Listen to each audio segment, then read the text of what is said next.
За бүгдд нь өглөө өдөр орой мэндийг хүргэе. Тэгээ Норг подкастын хамгийн ихний дугаар гэж баг явах. Тэгээд хамгийн ихний дугаарын зочноор NTV телевизийн сэтгүүлч, Улаанбаал нэвтрүүлгийн хөтлөгч Лодосон оролцохоор бидэнтэй холбогдсон байна. Тэгээд баярлалаа. За баярлалаа. Өрсөнд баярлалаа. Зя. Ер нь асуултынхаа чиглэлийг эхлээд таны ер нь өмнөх амьдрал таны өөрийн чинь түүхээс эхлэе гэж бодоод байна. Тэгээд ер нь нэлээд storytelling маягтай подкаст гарна гэж төсөөлж байгаа бид нар. Тэгээд ерөөхдөө бол өмнө нь ингээд бид Norg Stories гэдэг контентын бэлтгэл ажил дээр ярилцлагууд хийдэг. Тэгээд тэр ярилцлагууд ер нь бол нэлээд урт тэгээд бас нэлээд сонирхолтой яриануд болдог. Тэгээд ер нь ягаад энэ ярилцлагуудыг урт хэлбэрээр нь бүрээхээр нь хүмүүст өгч хүргэж болтгүй юм болоо гэдэг бодол дээрээс үндэслээд ер нь Norg подкаст төрж байгаа. Тэгээд таны хувьд ер нь хаана өссөн, ямар хүүхэд байсан, тэгээд ер нь яаж явж байгаа сэтгүүл зүйн салбар руу орсон гэдэг түүхээ ярьж өгвөл. Заавал товч байгаа. Улаанбаатар хотод төрсөн. Төмөр замд төрж өссөн. Тэгээд 73 дугаар сургуульд 10 жилийн сургуулаа төгссөн. Тэгээд Монгол хэлний багш Давархуу, ангийн багш Мөнх Жаргал нарын дэмжлэгтэйгээр зөвлөсний дагуу сэтгүүлч мэргэжлийг сонгосон. Тэгээл Хэвлэлийн өрөөлөнгийн дэргэд сэтгүүлч дээд сургууль гэж байсан. Сургуулийг төгссөн. За тэгээд 2 дугаар курсээс сэтгүүлчээр ажилласан байна. 2007 оноос хойш. Сэтгүүлчээр хамгийн хаана ажиллаж байсан? Зууны мэдээ санд. Зууны мэдээ санд дадлаг хийж очиод тухайд орлогч эрхлэгч Утганбаяр эрхлэгч маань намайг дадлагт авч исэн.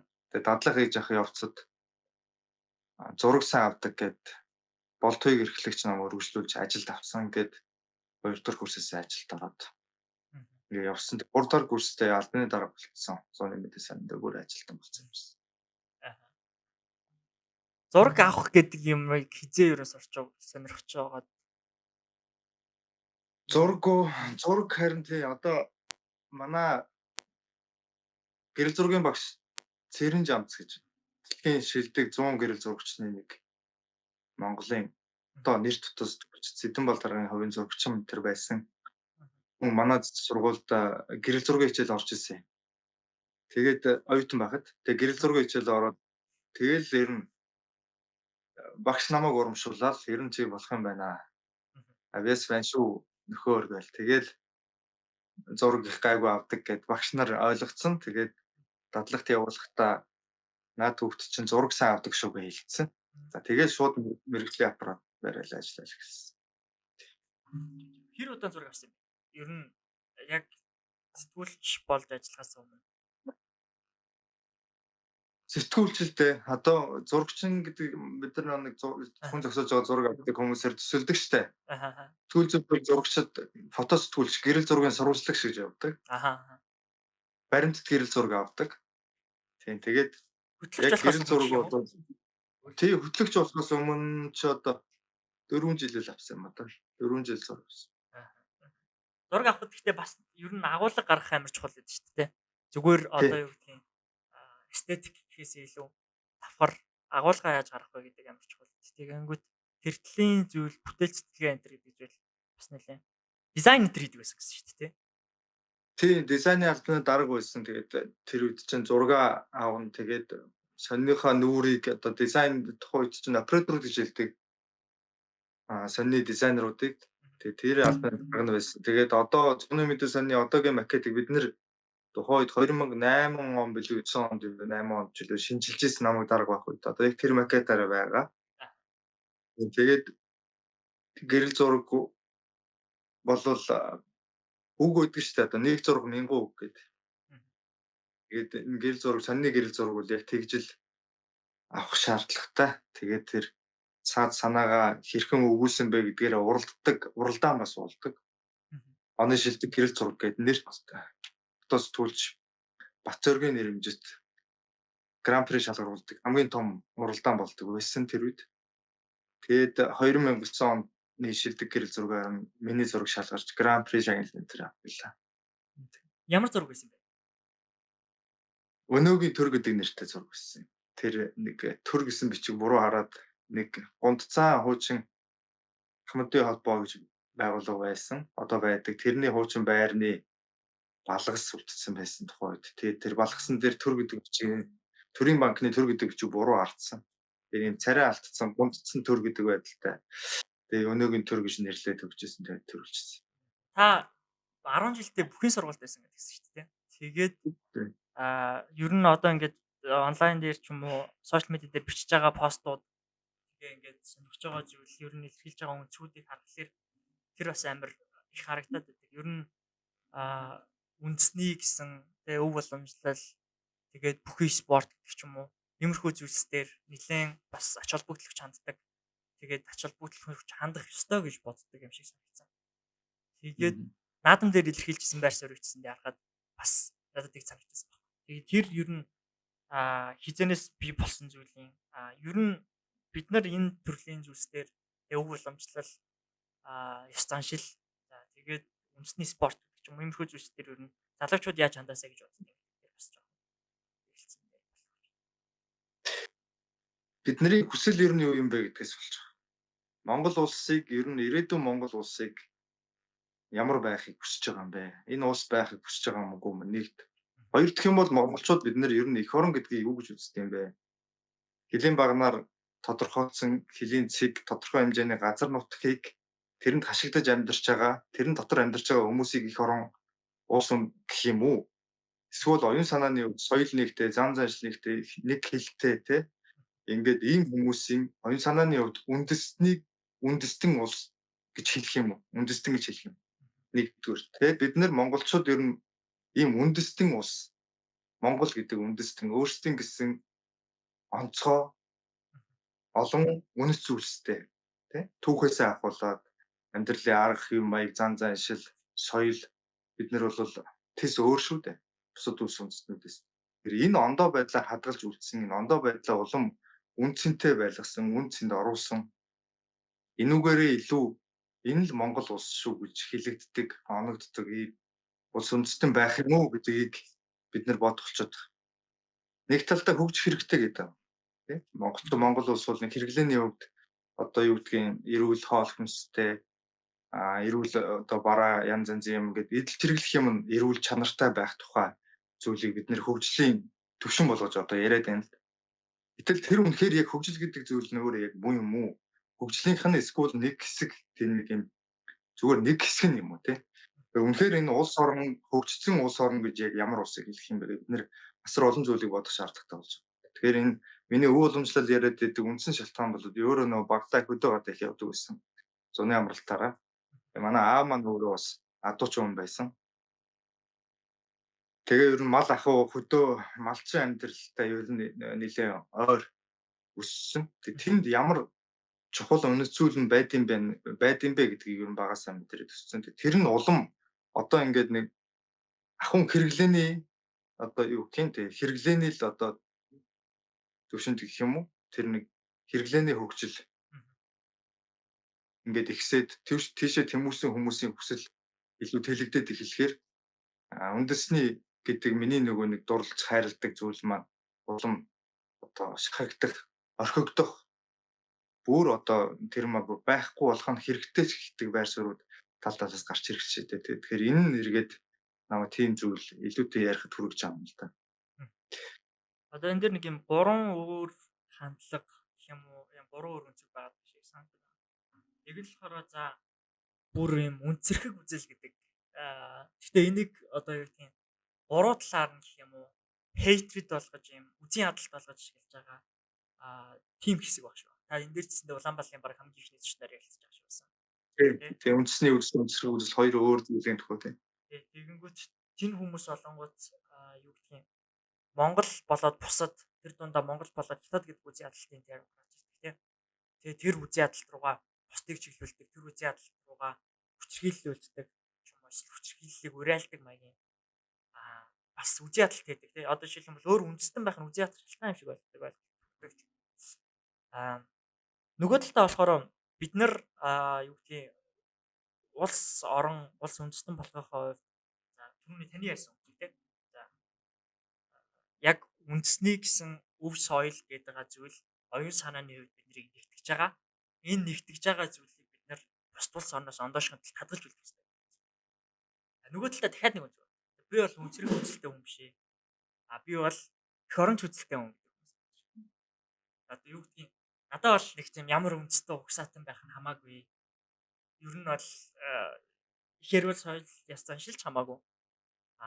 Тэр тэргүй ингээд дэлхийд даяар ярих юм бол энэ үлс үндэстэй чинь ингээд харангуут яг тийм бүх юм ингээ хувьсаад хөгжөөд те ингээ явж байгаа гэдэг ч юм уу. Тэгээд надад бол эх орон чухал, Монгол гэдэг орон чухал, энд амьдарч байгаа хүмүүс нь чухал гэдэг ч юм. Иймэрхүү өнцгүүд байх шиг байна. Тэгээд аль аль өнцгтөр та бас ер нь өөрийнхөө бодлыг ярил. Хамгийн нэгдүгüүрт үндэсний үзэл гэдгийг яг юу гэж томьёолоод байгаа вэ гэж тийм. Үндэсний үзэл гэдгийг одоо жишээлбэл үндэстэн гэдэг утгаар нь авч үзэж байна. Өөрөөр хэлэх юм бол түрүү хэлсэн нэг хэлтэй, нэг соёлтой, нэг одоо тий эх оронд амьдардаг ингээ монгол хүн болцсон оюун санааны хувьд тий монголчууд. Нөгөө талдаа хэсэг хүмүүс нь болохоор угсаа гарвал яриад байгаа. Угсаатан зөв тал руугаа яриад байхгүй. Одоо энэ хятад хүн, энэ тийм хүн гэд угсаа гарвалын илүү тийм анхаарал хандуулдаг байхгүй. Ер нь бол тэр угсаа гарал аль аль талаас нь авч үзсэн бидний нөгөө нэг юм байнга үзүүлээд байгаа хандлага юу гэхээр одоо эх орон яриад тэгээ гадныхнаас хаалга хаагаад тэгээ ерөөсөө гадаадыг хөрөнгө оруулалтыг татах имиж гэдэг юм уу. Ер нь гадныхан манайхыг чиглэж бол манай баялагийг хамаас ороод явах гэж байна ч гэдэг юм уу те. Нэг ийм хандлага байна шүү дээ те. Энэ бол одоо зүгээр маш энгийн жишээ аваад ярихад бол энэ байнга одоо өөртөө амар ихтгэлгүй хүнээр ярих юм бол өөртөө амар ихтгэлгүй хүний хийдэг арга барил одоо үйлдэл байхгүй та тийм. Ер нь бол өөртөө ихтгэлтэй хүн бол өөртөө л илүү анхаарч нү гэхээс биш бусдын томорход анхаарч бусдын том аюултай эсвэл одоо юу гэж одоо доороос харж үнэлдэг юм тэрнээсээ хамаарахгүйгээр өөрийнхөө одоо яг ямар байгааг тодорхойлоод өөртөө илүү анхаардаг бол илүү зөрөгтэй өөртөө ихтгэлтэй зорилгоо мэдж байгаа хүний хэв шинжтэй. Тэгэхээр манай Монгол улс бол эхлээд гадныхны жигшгээс илүүтэй өөртөө анхаарах хэрэгтэй гэдэг байр суурин дээр байдаг. Зүгээр эх орны нэр барьж тэр гадаад дотоодын хүмүүсийг одоо оруулахгүй, бариулахгүй янз янзын юм мэддэг хүмүүс юм бол эсрэг байр суурьтай байдаг. Нэг зүйл дээр санал нэгдэг нь юу гэхээр харилцан ашигтайгаар хамтран ажиллах шаардлагатай. За тэрийг нь бол төлөөлөд хийе гэж тийм ажлыг нь өмнөөс нь хийгээд их хурл гээд манайд чинь том байгууллага байна шүү дээ. Тэр ажлыгаа тэр их хурлын шахаж шаардаж хийх нь зүйтэй юм байна гэдгийг өнгөрсөн хугацаанд манай том хөрөнгө оруулалт хийсэн том төслүүдийн үр дагавар дараа нь гарч байгаа шийдвэрүүд гэрээнд гарч байгаа өөрчлөлтүүд бид нэр одоо бол бүрэн харж штэ. Ер нь бол хүний түрүүн хоёлаа эхэндээ ярьсан улс үндэстэн гэдэг бол хүний оюун санаанд байдаг болохоос биш тэр нэг хилийн шугамны асуудал биш юм байна гэдгийг одоо миний байгаа энэ газар зөв бил нүдэнд ил харагдаж байгаа байхгүй. Жишээлбэл Америк нэгдсэн улстай үндэстэн улс биш. Янз янзын үндэстнүүдийн нэгдэж эрхчлөөг хайж байгуулсан улс. Тэнгүүт одоо энд ингээд хятад жишээлбэл хэдэн үеэр амьдарч байгаа. Тэгээ одоо ингээд зааж 300 гэж бодоход чинь бараг 10 20 үеэрээ түүнээс дээш олон үеэрээ амьдарч штэ. Тэгсэн хэрнээ ингээд аль ч том хотод дэлхийн том хотуудад China Town гэдээ байж идэг тийм. Энд Америкууд бол одоо энд Мексикууд нь Мексикээрээ, Испанчууд нь Испанаараа тийм. Одоо энэ ингээд юу гэдэг Бразилчууд нь Бразилаараа тийм. Тэгээ яг энэ үндэстнүүд тал талаас ирсэн үндэстнүүд өөрсдийнхөө тэр зан заншлыг хаач байсан ургуулт хадгалаад тэгэд хоорондоо хамтраад нэгээ дэмжиж ингээ явж чадж байгаа байхгүй. Тэгэхээр улс үндэстэн гэдэг бол зөвхөн одоо оюун санааны л хэл хязгаарыг хэлж байгаа. Тэрнээс биш одоо газар нутгийн хэл хязгаараар ярих юм бол энэ одоо байгаа нөхцөлийг харахад биш байна гэдэг нь мэдэгдэж байгаа. Одоо эдгээр чинь ингээд бид нар хятад гэдэг ингээд тий нөгөө нэг за босод одоо үндэстнүүд ингээд аваад үзлээ Япон солонгосчууд тий Japan Town энэ гэж байж. Эднэр бол одоо альч нөгөө гэрээсээ дэлхийн нөгөө талд ирсэн ингээд таван байгууллагад амьдарч байгаа ч гэсэн бид нар бол оюун санааны хувьд бүр яг оюун санааныхаа хувьд бол газар нутгаа бүр ингээд дэлхийг хирээд эзэлж байгаа юм тийм. Зүгээр яг хязгаар дагаж мөрдөж байгаа дөрвүүд нь өөр боловч хаач очисон газараа хятад улсыг байгуулаа яваад байна гэсэн. Тэгэхээр энэ Үндэстэн гэдэг улс гэдэг бол тийм бидний ойлгоод байгаа шиг нэг юм хавтгай дөрвөлжин метр газартай тэрэн дээрээ яг зоогдож амьдарч байдаг тийм тухай биш байгаа даа. Хятадын хувьд одоо жишээлбэл за Японы хувьд ч гэдэг юм уу. Аль аль нь хаач утсан яг тэр идеологийг түгээгээд амжаад шүү дээ. Нөгөө талаасаа бас Америк гэдэг бол заахаа үндэстэн улс нэгдсэн улс хоёрын ялгаа энэ дээр бас гарах бах. Одоо Америкийн хувьд жишээлх юм бол капитализм гэдэг замаа хөгжлөө гэдэг юм идеологи дээр ингээд хүн болго өөр өөрсдөө гаш сонирхлыг хараад тэнд ингээд нэгдэж очиод ингээд амьдраад хөгжөөд тэ тэгээд American Dream гэдэг юм нэг юм мөрөөдлийг ингээд зараад амьдраад байна. Тэгэнгүүт Монгол дээр бол бид нарыг бас тэгж оюун санаа нэгтгэж байгаа хамгийн чухал зүйлсийн нэг нь бидний энэ төв хөв соёл ёс заншил байгаа зүйлс. Энэ дээр бас одоо жишээлх юм бол идеологийн хувьд ялгаа үндэстэн улсын хувьд нэгдсэн улс хоёрын хооронд ялгаа гарах ба. Түүн бас та хальт яриад өнгөрчлөө. Хилээ хаагаад тэ ингээд дотроо бүх юм хамгаалаад дотоодынхоо хэрэгцээг өөрсдөө хангаад үндэсний үйлдвэрлэлээр дэмжиад гэдэг юм амир хэрэгтэй шүү дээ. Тэгээд юм л бол үндэсний аюулгүй байдал гэдэг үг ямар их ашигладаг. Тэгээд бидэд чинь үндэсний аюулгүй байдлын зөвлөлийн тэргүүнэнч ер нь жилийн жилд үе үе нэлээд тэр чиглэлийн юмнууд ярьдаг хүмүүс байгаад байсан харагдаад байна. Тэнгүүд энэ дэр нэг протекшнизм буюу одоо эдийн засгийн гаднаас хамгаалах бодлого тий протекционизм гэж ярьдаг. Тэгээд энэ бодлогын ер нь гай Монголд их гардыг юм шиг санагддаг. Миний хувьд тэгэнгүүт одоо протекционизм угаасаа ажилдаггүй гэдгийг бол ингээд юу гэх юм Америк Хятадын trade war энэ худалдааны таймаа харуулт юмсан. Тэгээ одоо ороод ирэнгүүт гурил дээр сүрэл бас харагдаж байна л да. Гурилын үйлдвэрүүдийг хамгаалал тэгээ гурил бол амар чухал стратегийн бүтээгдэхүүн тий тэгээд дотоодын гурил үйлдвэрлэгч нараа дэмжээл зээл тусламжууд тий юу гэдгийг хөнгөлтөө зээл энэ төр олгоод тэгсэн чинь нөгөө талдаа амар хөнгөлтөө зээл авсан юм гурилынхаа үнийг нэмээд байна гэдэг. Яг хуу анханасаа зүгээр протекшнизм хийхгүйгээр одоо анханасаа тэр хүмүүс хөнгөлтөө зээл олохгүйгээр зах зээлийн журмаар хайцсан байсан бол дараа нь ингэж ядлах шаардлага байхгүй. Дараа нь ингэж одоо муухай арга ард түмний дайсан болох шаардлага байхгүй байсан юм шүү. За мэдээч одоо тэр нөгөө жагсаажсан үйлдвэрүүд дотор нь одоо юу гэдэг алтан тарай морийг хэмжлээ ингээд төрөөс хөнгөлтөө зээл аваагүй. Тэгээ ямар нэгэн байдлаар дэмжлэг татаас аваагүй хүмүүс бас байсан. Гэхдээ тэрнээс үл хамааран ер нь зүгээр протекшнизм гэдэг зүйл салбарт Монголд ер нь яаж нөлөөлж байгааг талаар бас таны бодлыг сонсч байна. Нэгдүгээрт Монгол улс нэг өөрсдөө ядаж маш өргөн хэрэглээнд хэрэглэдэг. За мах нь бол байна тийм ингээд бид нар цуг амьдарч байна махтагаа угаасаа. За ингээд гурил байх нэ. Энийгээ бид нар импортоор авдаг байсан. Ер нь Хятадаас ер нь Оросоос ингээд байнгын юм хараат байж үзсэн. Ингэхээр бид нар бусдын зохиосон үнээр хэрглэж эхэлж ирсэн. За намайг сонинд байхад би Улаанбаатар гурилын билүү юу гэлээ Алтан тарай гурилын билүү би нэг бас нэг юм жижигхэн 90 сурвалжлага юм хийж ирсэн. Сонинд байхдаа зургийг авав. Тэгээд энэ гурил Монгол гурил гэж хэлдэг боловч үгүй би энэ далах Монгол гурилаар хийсэн талах боорт гэж хэлдэг боловч яг гурил нь Хятад байна гэдэг. Ингээд Хятадын гурил яг үйлдвэрийн гадаа бууж байгаа зургийг өндөр байшин дээрээс аваад тэгээд тухайн үедээ би нэг гаргаад тавьжсэн. Өгөөжийн боовны өгөөж штэ тийм өгөөжийн боовны эцэг нь нөлөө их нь нөлөө Хятад гурил энэ гэсэн гарчигтай. 2008 9 оны үед тэр үед ер нь ингээд бид нар тэргүй зах зээл үнэ алдсан байсан. Гадныхан зохиож байсан. Одоо тий бүр ингээд том зах зээлтэй улс орнууд биднэрт ямар үнээр зархаа өөрсдөө мэдэн шүү дээ. Тэр үеэс юу болж ирсэн бэ гэхээр тухайн үеийн Монголын төр ямар бодлого баригдсан бэ гэхээр Монголдоо үр тариалдаг, тариалангаа дэмжих ёстой юм байна.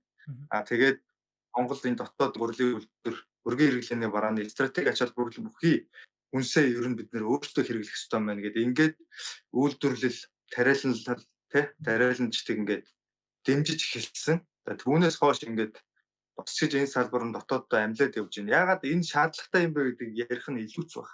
Одоо Монгол жишээлбэл хүнсний аюулгүй байдлын тухай ойлголт одоо ингээд бид нар ярьж эхэлж штэ.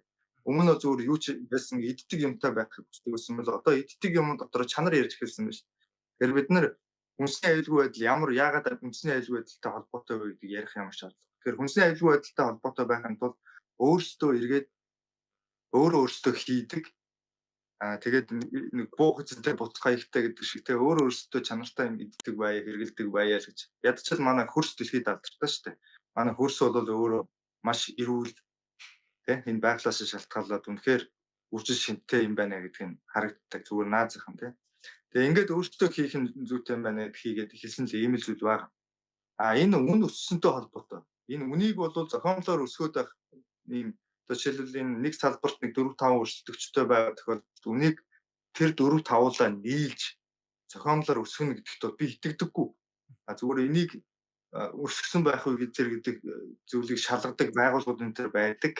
Монгол бүр төрөө санхүүжтэй байгууллагууд энэ төр байдаг. Тэр бид нар чухам яаж ялдгийг мэдэхгүй. Зүгээр би эдгээр нэг өгсөн хувилдаал бөөндөө тэгж 100 100 200 200%-аар өсгөөд байдаг гэдэгт бол итгэхгүй. Жишээлбэл монголчуудын халаасан дах мөнгө 1000 төгрөг байхад тогтоосон үнэ халаасан дах мөнгө өөрчлөгдөөгүй байхад үнийг нэмээд идэг тийм ярьж байгаа л нэмээд идэг тийм бизнес бол явахгүй. Тэгээ дээр нь чи яаж ч үгссэн байсан хоорондоо өөрсдийнх нь капитал, өөрсдийнх нь зах зээл, өөрсдийнх нь чадвах бүх юм өөр шүү дээ. Тэгэхээр аль болох нөгөө дөрвөөсөө том болохыг аль нэг нь хүснэ шүү дээ. Ингэж яхад бөөндөө нийлж үнэ өсгөөд тэгээд тэндээс илүү чанартай, илүү брэнд болсон одоо тэр алтан тариа шиг юм уу те тэрийгээ хүмүүс илүү авахыг хүсдэг, арай илүү угаасаа худалдаж авдгийг монголчууд угаасаа мэдэн шүү дээ. Тэгэхээр бусдынхаа суган дор явахыг ямар ч бизнесмен хүсэхгүй. Энэ зүгээр үн өссөн дээр юу голчлон нөлөөсөн бэ гэвэл монголчуудад сүүлийн хэдэн жил ковидоос хойш гэж бүр онцгойлон хэлж болондоо маш их мөнгө тараасан байна. Тэр их мөнгө тараасан. Зацэлд мөнгө их болохоор тэр чинь мөнгө ингээд байх ёстой хэмжээнээс юу гэдэг ингээд ямар нэг юм илбэг болохоор үн цэнэ алдчихж байгаа шүү дээ. Мөнгөний үн цэн нь унна гэдэг чинь нөгөө нэг бүтээтгүүний үн өсөхийг л хэлээд байгаа шүү дээ. Тэгэхээр энэ мөнгө тараалтаас үүдэлтэй мөнгөний өсөлтийг эргээд үнийн өсөлтийг компаниуд руу чихэж болцоор хийж гэнэ удаа сонгуулна гэж л би хардчихаг. Тэрнээс энэ бол зах зээлийнхаа зарчмаар явж байгаа гэдэгт би итгэдэг. Гэхдээ энэ тухай би нарийн бас судлаагүй байна. Яг яаж өсгсөн юм зөвхөн гурлийн үнэсүүд байхгүй. Жишээлбэл одоо ингээд үрэл будаа, наран цэцгийн тус те өндөг те бүгднгийнх нь үнэс чи энэ юу хэлээд байгаа те бус нь бүгдээрээ бас төрийн хараад одоо ингээд дэмжлэгтэй ингээд явжсэн бүгдээрээ энэ зах зээлд оролцогчид бүгдээрээ нийлээд одоо юу гэдэг хөвөлдөд үнэ нэмээд байгаа зүйл биш үү? Энэ нэг л юм хэлж байгаа. Зах зээл рүү асар их хэмжээний мөнгө орж ин тийм учраас мөнгөний юм чинь унж ин ингээд үн үзэж энийг инфляц гэж хэлж байгаа маа. За ийм л юм болоод байна.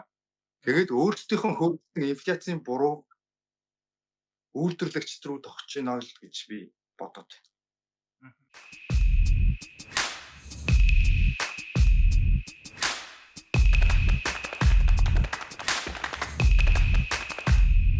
Юу боловсролын хамт хийжсэн ажилласаа ер нь ямар үүрэгтэй байсан? Тэгээ тухайн үед авсан experience танд бас яаж нөлөөлсөн? Юу нөлөөсөн? Тухайн үед авсан таны туршлага танд ер нь яаж нөлөөлсөн карьерт ч ингээд хэлээ байсан. Тий, би боловсролын хамт орохоос өмнө шууд гэж телевиз байсан тэнд гамбар ток шоу гэж нэвтрүүлэг хийдэг байсан. Шууд ярилцсан. Бас л ингээд ус төрчтэй лайв ярилцлага хийдэг байсан.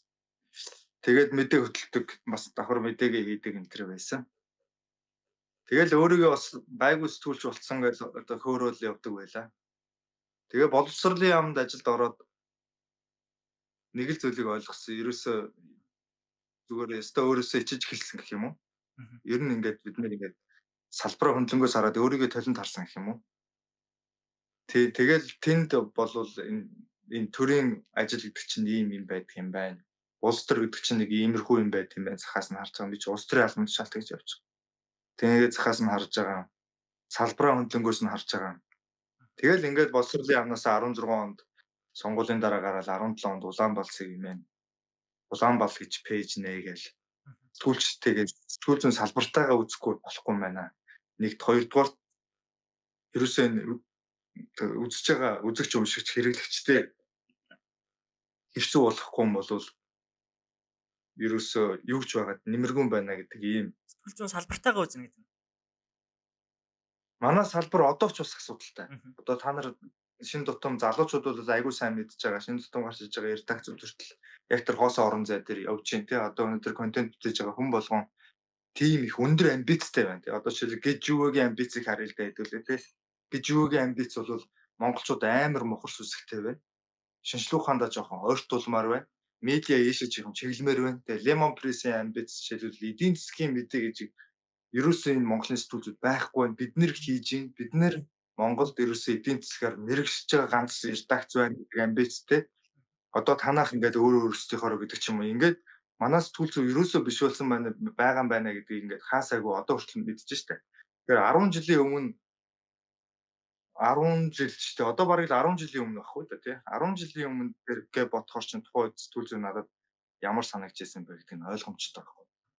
Тэгээд 16 онд би гарч ирээл 17 онд яамнаас гарч ирээл ингээл харахад чинь манай сэтгүүлчүүд ярилцлага хийдэг.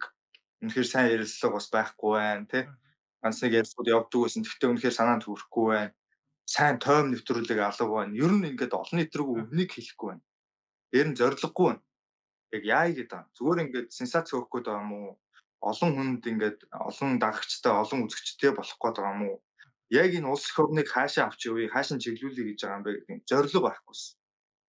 Тэгэхээр ерөөсөө зоригтой болох хэрэгтэй юм байна. Тэгээд үзэгчтэйгээ ажиллах хэрэгтэй юм байна. За ингээд урагшлах хэрэгтэй юм байна гэдэг бодсны үндсэн дээрээс Улаанбаал гэдэг нэвтрүүлгийг бодолж тэгэл төлөвлөж ингэж хийсэн. Яг л тэрнийхээ дагуу л өнөөдөр хүртэл явж байна.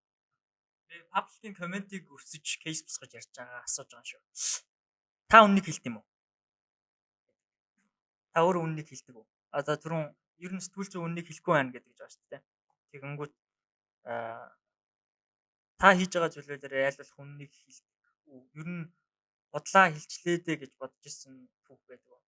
Хийсэн зүйлс. Үннийг гэдэг нь яг ямар хэмжүүрээр чи үннийг гэж асууж байгаа юм. Би За, жишээлбэл ер хэлж нь байгаа үннийг тухайн үед яг тухайн үеийн таны өөрийн чинь ихтгэл үнэмшлэр энэ яг 100% зөв, энэ яг бат нот тий гэдэг зүйлээ ярьж явж байгаа юу? Ер нь өөрийнхөө тийм итгэж шүү дээ. үнэмшиж байгаа чин сэтгэлээсээ зөв гэж бодож байгаа зүйлээ уриалдаг бол гэсэн. Тий. Биш. Аа, Тэгээд тэрнтэй маань ямар нэгэн хүмүүс инфлюенсээс хамааралгүй байж чаддаг уу? Бас давхар юм. юунасаа Ямар нэгэн нөлөөллөөс ч юм уу хамааралгүй явж чаддаг уу гэдэг асуулт. Ашиг сонирхлоос ч юм уу тий.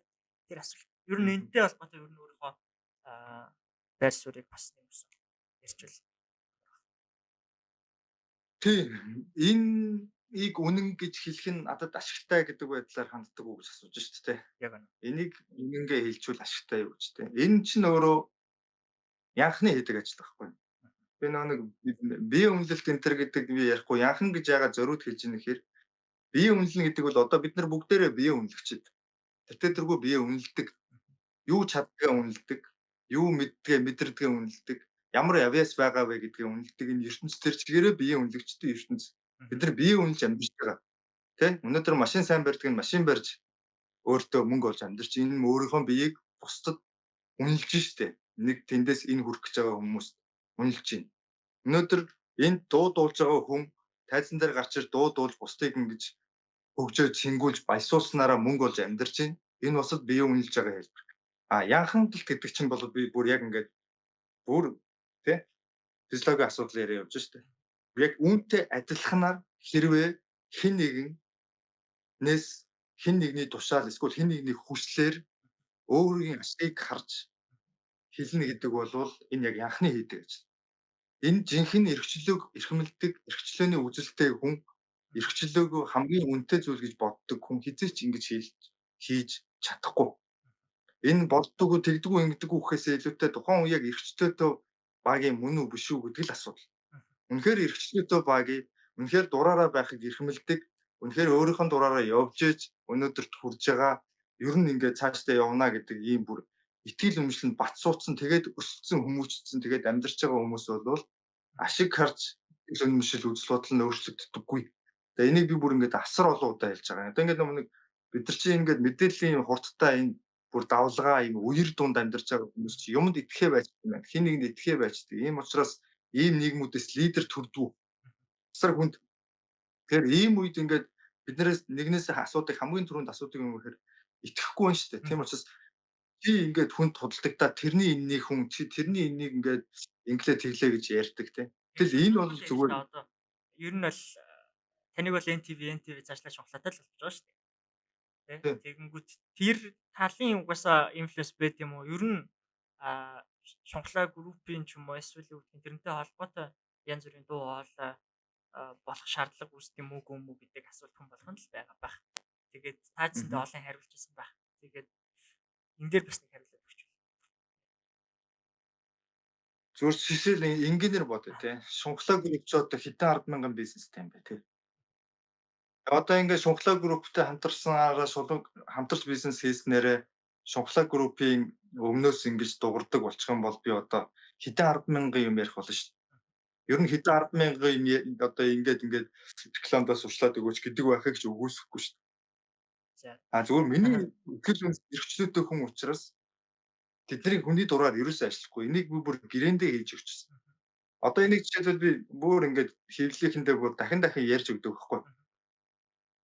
Яг гэвэл энэ анхны тохиолдол болсон. Би Улаанбаатарын нэвтрүүлэг TV6 телевиз дээр хийгээд насан жаргал захирал намайг анх дэмжиж бусад том телевизүүд намайг ажилд орох гээд ерөөсөө төслөө бариа явж байхад дэмжээгүй. Ингээд TV6 телевизийн насан жаргал захирал за хоёулаа хийя гэсэн ингээд анхны дугаараасаа вайрал болоод ингээд явсан.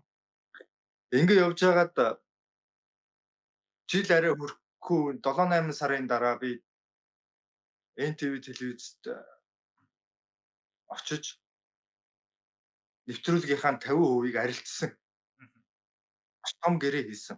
Одоо би нэг нөгөө хэлдэг шүү дээ хүмүүст ингээд би нэвтрүүлгийн 50%-аа ашиг орлого бүх юмаа тийм ингээд яг 50% хуваана гэдэг ингээд 500 сая төгрөг хөргөжсэн.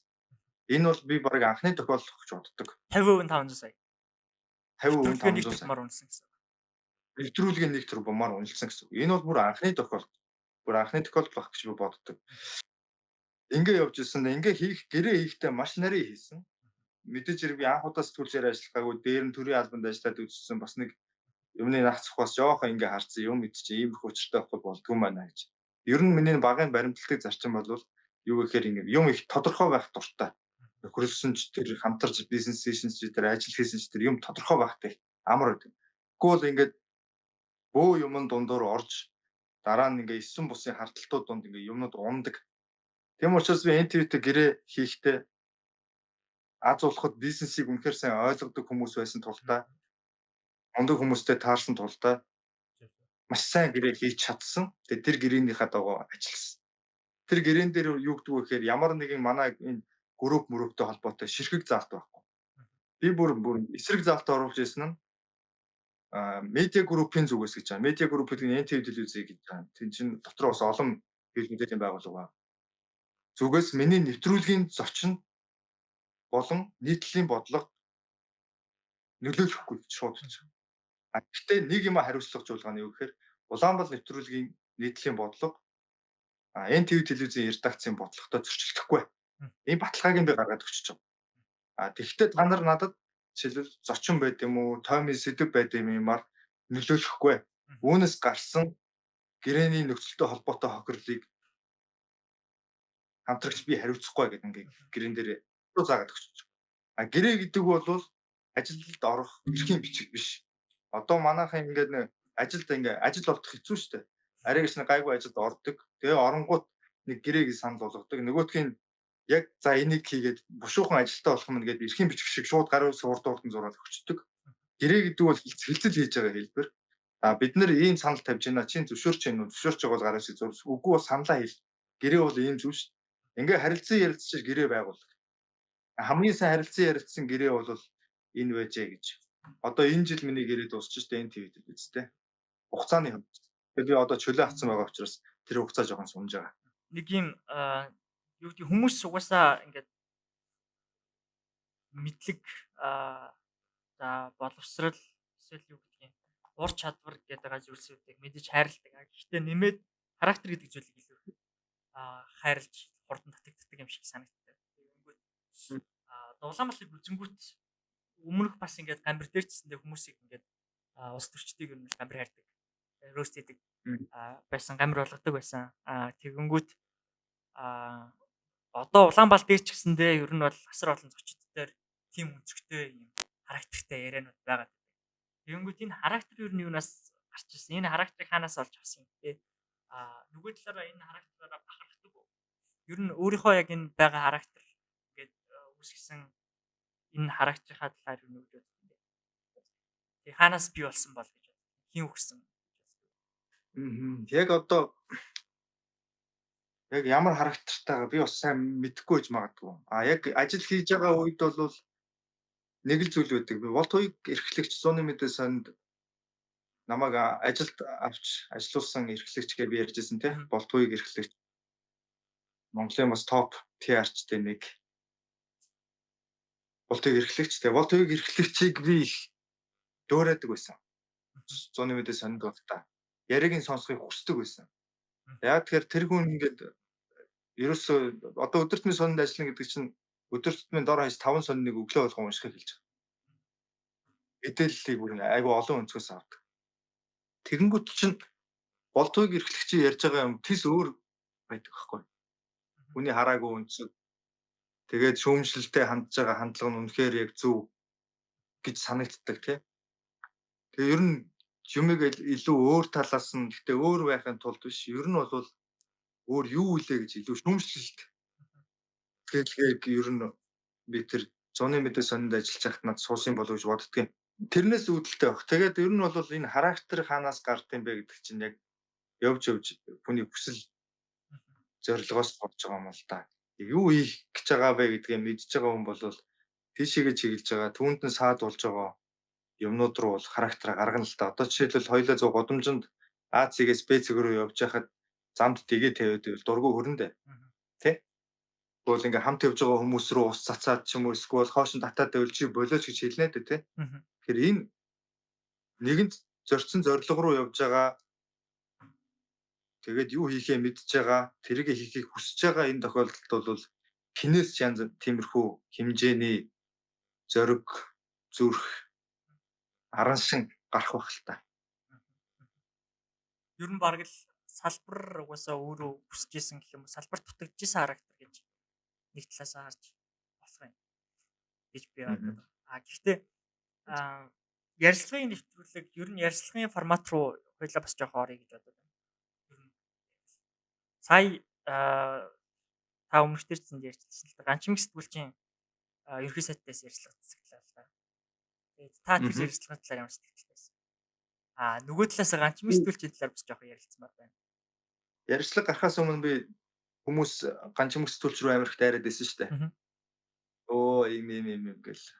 Тэгээ би тэрэн дээр бол жоохон дургу хүрсэн. Ягаад тэгэхээр бид нэр адилхан ярилцлага хийдэг хүмүүс ихгүй. Тэгээ одоо ганчмаг сэтгүүлч бол 30 жил ярилцлага хийж байгаа. Сонин дээр жихэн сонсогдтол сонин дээр ярилцлагыг буулгадаг, бичдэг ийм мундаг те би хүндэлдэг. Тэгээд ярилцлага гарахаас өмнө тэгэхээр би яагаад ер нь сэтгүүлч нар ингэж хийсэн ярилцлагынхаа араас дандаа баалуулж авах хэрэгтэй бэ? Ярилцлага хийх чинь ярилцлага хийдэг сэтгүүлчийн л ажил шүү дээ. Ярилцлага хийдэг сэтгүүлч ярилцлага л хийн шүү дээ. Тэр хинтэй ч хамаагүй ярилцлага хий. Энэ бол ажил нь. Хүлээж авч байгаа хүмүүс өөрөө өөрсдөө хүлээж авчих л та тий. Заавал ингээд нэг бив билэн яг өөрийнхөө хүсснийг ингэж амруун чихрүүн өдрүүн хийж явах ёстой гэж аливаад ханддаг хандлагаа одоо ер нь болохгүй мó монголчуудаа гэж би айгүйх ярьдаг. Яг тэр байр сууриа нэг илэрхийлсэн. Ярилцлага гарсан. Ярилцлага гарсан чинь тэр ярилцлага биш байсан. Тэр хөрөг нэвтрүүлэг бас биш байсан. За тэр баримтат нэвтрүүлэг биш байсан. Би тэр нэвтрүүлгийг яг төрөл жанрыг бол олохгүй юм байлээ. Ямар ч үсэн ярилцлага биш байсан. Яг олох гээд нэг юм хийвэл хийн л дээ нэг юм нэрлэн л дээ нэг тим юм байсан. Тэгээд битүү хов явсан. Тэгээд битүү ерөөсөө нэг юм магтуу гэж байдаг. Энэ хуучин юм хэлцүүдэг шүү дээ. Магтуу бичдэг. Өөр тийм зүгээр нэг юм магтуу байсан. Тэгээд би тэр ярилцлагыг бол ёстой нэрээ зүгээр ингээл сонсоод үзсэн. Гэхдээ сүүлд ганчмаг сэтгүүлч өөрийнх нь хэлж байгаагаар бол хийсэн ярилцлагын ингээд катлаад танаад тэгээ дундуур нь янз янз юм ийгээд зүгээр юу ч биш шулгаа хэлсэн юм байна л да.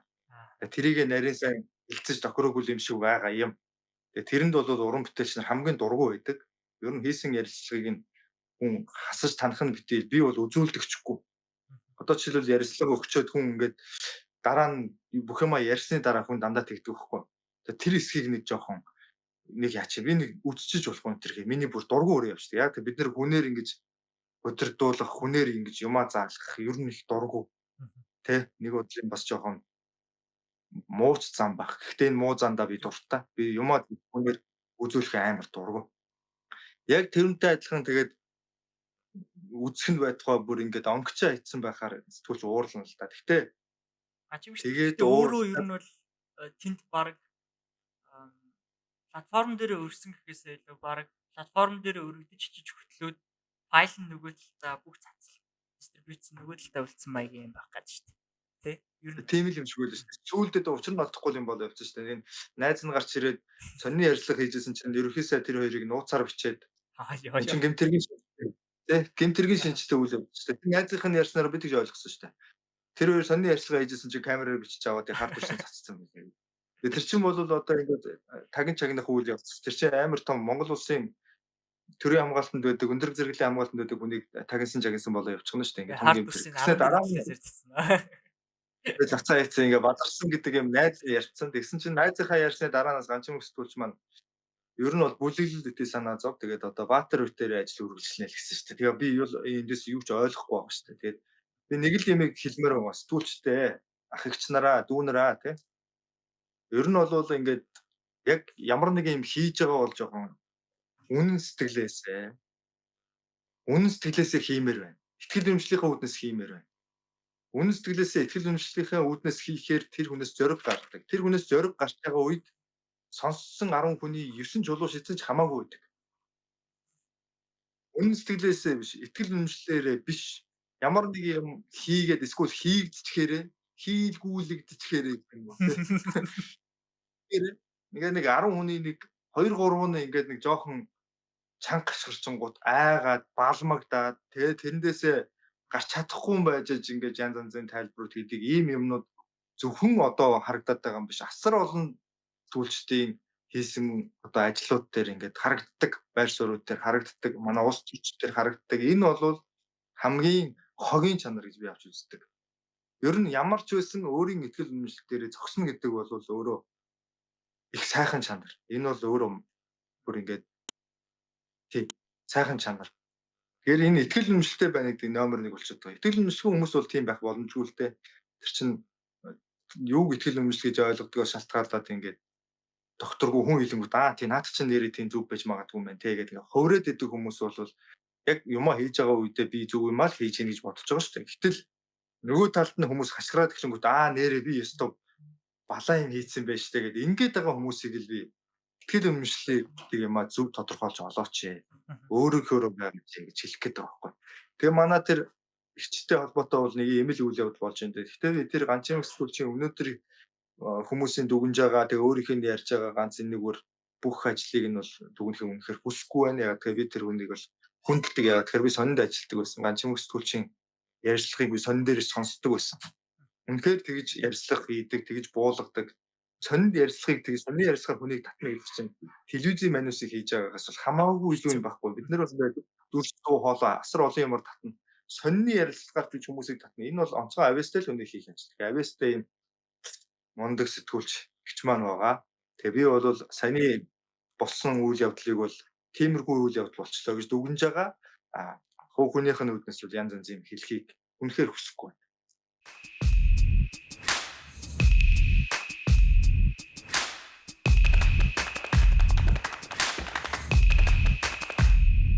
PR ч гэж юм. Та түрүүн болтойг PR чинь болтойг сэтгүүлч бол эхлэгч бол Монголын ингээд топ PR-чтэй нэг яг хэллээ л дээ. Яг би сая гажим сэтгүүлчин сая ингээд болсон үйл явдал. За тэгээд өмнө бас та бас ингээд янз бүрийн одоо байгууллагуудад PR-ын зөвлөгөөчсөндөө хуваараа өгч исэн. Өгөө гэж хэлжсэн. Тэгээд ер нь PR ч гэж юм таны хаа. Тэгээд ер нь PR ч гэж хин байх хэвээр юм. Хин байгаасаа гэж бодлоо. PR чинь гэдэг юм зүгээр ямар үзэл бодолтойгоос үл хамааран зүгээр юу хийдэг хүн бэ гэвэл холбогч гүүрний л ажил хийдэг юм байхгүй. Ойлгуулдаг тий олон нийтийн санаа бодлыг ойлгуулдаг хүргэдэг л хүн байхгүй. PR чинь тийм л хүн. Энэ ийм ажлыг хэрхэн яаж хийх вэ гэдэг чинь тухайн хүнийх нь итгэл үнэмшлээс бас болно. Яг л адилхан баг бүх зүйл итгэл үнэмшил өөрөө үйл судалтай юу гэдгээс л хамаарат нь шүү дээ. Хэрвээ өөрийн гэсэн үзэл бодол итгэл үнэмшилгүй хүн бол олон нийтэд алимыг лир гэж итгүүлэхийн тулд юу ч ярьж болох байхгүй. Тэ? Алимыг лир л гэж ярий гэж л хүснэ. Энэ бол ингээд нэг талдаа PR чинь нөгөө талдаа бол дүгэлтэн л байхгүй. Ер нь бол тэ.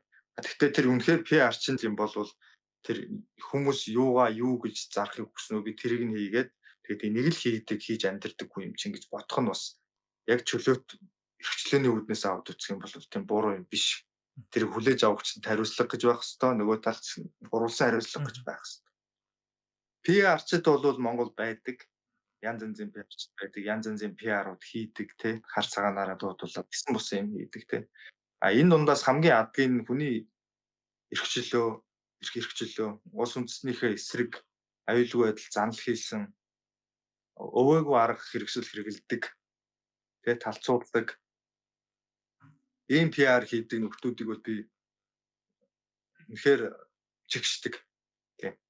Одоо бид нар бол баг нэр зохиод мэдэндээ одоо намайг ингээ ярихаар хин юу ямар нэвтрүүлгүүд яаж хийдэг л бүгд л мэдчихэж байгаа. Тэгэхээр тэрийг нэг нэрийн бас дахиад амтантай хэрүүлээд байд яах вэ? Ер нь бол мэдчихэж байгаа. Тийм. Манай болтыг эрхлэгч бол тийм байхгүй. Би яг тэр янз янзын ажил бид нар хамтраад хийжсэн. Юу гэж хардаг вэ гэхээр наад зах нь би болтыг эрхлэгч нэг хэлжсэн нэг юм хэлэхэд их хурд нэр дэвших гээд ингээд залуучууд ингээд өөр дээр нь ирдэг байхгүй юу? Сайн PR-чин тэр мөнгөө бариад очиж штэ. Яаж одоо ингээд сонгогдох болон танигдах болон өөрийнхөө нэрийг яаж дугуулах вэ гэж өнгөтэй гаруй чин зөндөө штэ. Ер нь тэгээд итгэл үнэмшилгүй багийн мөнгөн дуртай багийн бол тэгээд чинь мөнгөн дургуун гэж байхгүй шүү дээ. Итгэл үнэмшилгүй баг бүгдтэй хамтраад ажиллаад алийг болон бүтнэгээл тэгтээ би ялна гэсэн баталгаа өгөхгүй шүү гэл ингээл явна шүү дээ. Гэтэл олдыг ахын дэргэд байх намайг дэрэгдэн байх тэр хугацаанд хүмүүстэй уулзахад нэг л юм асуудаг гэсэн. Яах гэж гişин болох гэж. Яг юу хийх гэж. Чиний яг дотор чинь ингээ гişүн болоод би нэг энийг ингэчээ гэж яг юу хийх гэж байгаа. Тэрэнд нь ихэвчлэн хүмүүс ундаг гэсэн. Бүр ингээл өсөн босон юм яриа. За монголчууд ядуу байна те. Ерөөсөө л 4 жилийн хугацаанд нэг гишүүн багийн болцоод нэг багийн гишүүн болоод утааг арилгаад төгжрлийг устгаад те. Тэгээд ядуусыг арилгаад юу ах вэ? Ядуурлаас гаргаад те. Тэгэл ерөөсөө 4 жилийн дотор божигн би ийм хиймээр байна гэж ороод ирчих. ертөнцийг авах гэж те. Нөгөө бодлоо дооглол инээгээл алдаг гар юм аа чи нэрээ гэл ингээл тэгэл явуулдаг. Тэгээд дараа нь юу гэдг вэ гэхээр би энэ хүмүүстэй юу хийх юм. Эндээс би айгүй их юм сурч байгаа байхгүй. Бид нар чинь ингээд өөрийн боддогдоо итгэж үнэмшдэгтэй тааруулж ажил хийнэ гэдэг чинь ямар гоё үнцэнтэй зүйл байт юм бэ. Ямар гоё юм бэ гэж боддог гэсэн байхгүй. Тэгээ ер нь тэгж боддог. Одоо ч яг тэрийгээрээ ажилладаг. Түрүүн та ямар хүмүүсийн талаар ярьж байгааг хүмүүс мэдчихэж байгаа шүү дээ. Гэтэ одоо би нэг юм ер нь одоо шинэ үед мэдээж байгаа гэж яриад байдаг. Өөрийнхөө яг зэрэг медиа хийж гарч ирж байгаа ингээд байгууллагууд дээр ч гэсэн амар хэлмээр байдаг байхгүй. Тэрний юу юм бэ гэхээр ингээд хүмүүс угаасаа ингээд мэдж байгаа гэж бодож амар хэм байдаг. Эсвэл юу гэдгийг ойлгож байгаа хүмүүстэй зориулж амар хэм байдаг. Одоо жишээлбэл аль хэзээ нэг хэрсэн хүмүүстэй ажиллах гэдэг байгаа байхгүй. Зөвхөн хэрсэн хүмүүс л өөрийг нь үзээд тэгээд ойлголт хэр үзэх гэж ажиллаад байгаа. Хэсүүжээгүй одоо Улаанбаалын логикоор бол тийм хэсүүжээгүй хүмүүстэй магадгүй тэрийг ойлгохгүй байгаа хүмүүст зориулж ер нь бол юм хийж тэрийг ойлгох гэж оролдох оролдлого нь их бага байгаа юм шиг санагдав. Нөгөө хүмүүс нь үздэг, хараагаад өнгөрдөг тий чи өөрөө мөрөө гэж өнгөрдөг. Яг үүндээ бодтол дээр аль нь аль талтай байгаа гэдгийг Монголын сэтгүүлч нар тэгэл ер нь сэтгүүлч нар ч биш ер нь юм ойлгож байгаа хүмүүс би бол ингээд өдөр тутмын зөндөө олон хүмүүстэй уулзж байгаа тий тэр хүмүүс ч гэсэндээ ер нь бол ярьдаг. Тэгээ ханга харангуут яг ямар хүмүүсийн талаар яриад байгаа юм гэдгийг хэлүүлчмээр би бол одоо яг би бол ингээд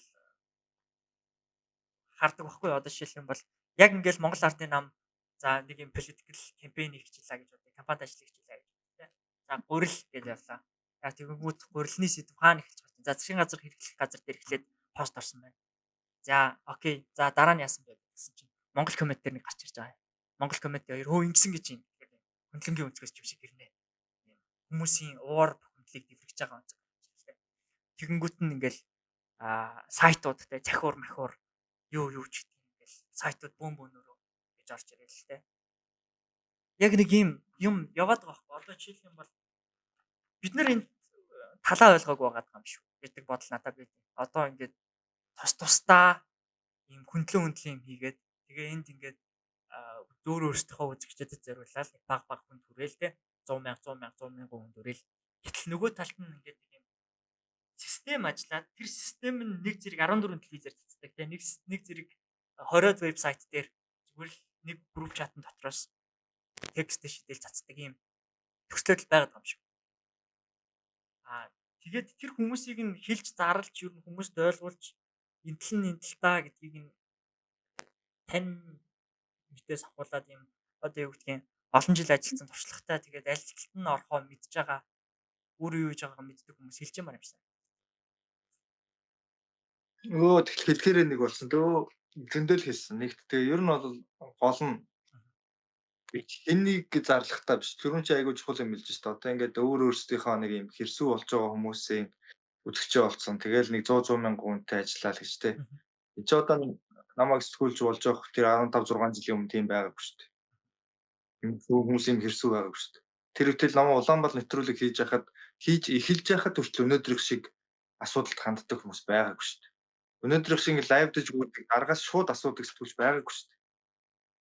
Хин нэг нь ингээд эхэлжээж тэрийг дуурайж болдсон байж тээ гэж те. Энэ дарга нартаа чи бас ингэж харьцаж болдсон байна. Ингээд шууд асуучдсан байна. Гэт ойлгочхороо ингээд тэр чин дам нөлөөллөөрөө тэр лодог дуурайж ингэж хинч бодохгүй ш дотроо. Тэгтээ болдсон маа гэдэг итгэл төрчихөж байгаа. Өөрөөр хэлбэл бид нар ингээд дэвшсээр байгаа. Тэрнээс биш ингээд тент нэг юм хийж байгаа буруу юм хийгээд байгаа гэдэг хийж байгаа хүний нэрийг гаргаж ир зарлаад ямар ч нэмэргүй. Тэгтээ тэрийг хүлээж авч байгаа хүмүүс нь байгаа тохиолдол. Тэгэхээр хүлээж авахгүй хэмжээнд хүмүүсийн оюун санааг хүргэх нь одоо мэдээлэл өдөр болгон тарих руу хоол хийж байгаа бидний хувьд бол асар том үүрэг зориг. Тэгээ би энийг байнга ярьж байдаг. Бид нэр амар нямба чамба хариуцлагатай нягт ажиллах ёстой. Ер нь бол өнөөдөр миний тэр Улаанбаатар нэвтрүүлэг хийж эхэлж исэн үеийн үзэгчид өнөөдрийн үзэгчид хоёр бол тэнгэр газар шүү дээ. Өнөөдөр үзэгчтэй би зарим тохиолдолд гоологдож байгаа шүү дээ. За одоо ах бол ер нь нэг ийм чат GPT-ээс зүгээр ингээд асууж юм ийм л яриад байна да гэж зарим нь шууд боддог болсон баг шүү дээ. Энд чинь ингээд цаг үе өөрчлөгдөд технологи ингээд хөгжөөд ингээд хувьсаад эхлэхээр хүмүүс чинь ингээд авж байгаа мэдээлэлээ голж эхэлж байгаа. Тэ? Авж байгаа мэдээлэлдээ ингээд бас ингээд саддаг байсан бол одоо цадхаа болж эхэлж шээ. Тэгэхээр ингээд хүмүүс нь хөгжөөд байгаа үзэгчд нь хөгжөөд байхад бид нэр бас ингээд цаашаа явах хэрэгтэй. Харин бүр ингээд одоо та хэд эхэлж байгаа учраас өмнөх 10 хэдэн жилийн өмнөх харьцуулах байхгүй учраас сайн харагдахгүй ч магадгүй. Одоо бол нэг тийм үнэхээр олигтой сайн биш байгаа. Гэхдээ өмнөхөөс хамаагүй дээрдсэн байна. Өмнөхөөс хамаагүй дээрдсэн. Энэ ингээд дээртэд явна. Ер нь аль ч нэг юм ингээд нэг юм хаалттай байсан нэг юм задраад жилүүд нэг юм шилжгээр нэг юм шилжилтийн хэдэн жил ингээд явж бид чинь 30 эдхэн жилд өнгөж тэ арчлаа алдаад бид чинь нэг 300 400 жил бүр Монгол хинбэ гэдгийг алдаад одоо нэг эргэж нэг алдсан болгоноос сэргээх гэж тэ хүн болохгүй бол бүдчихэл ингээд явж जैन. Тэгээ энэ хөгжлийн явц хурдан байх байхаа гэж найдаж байгаа.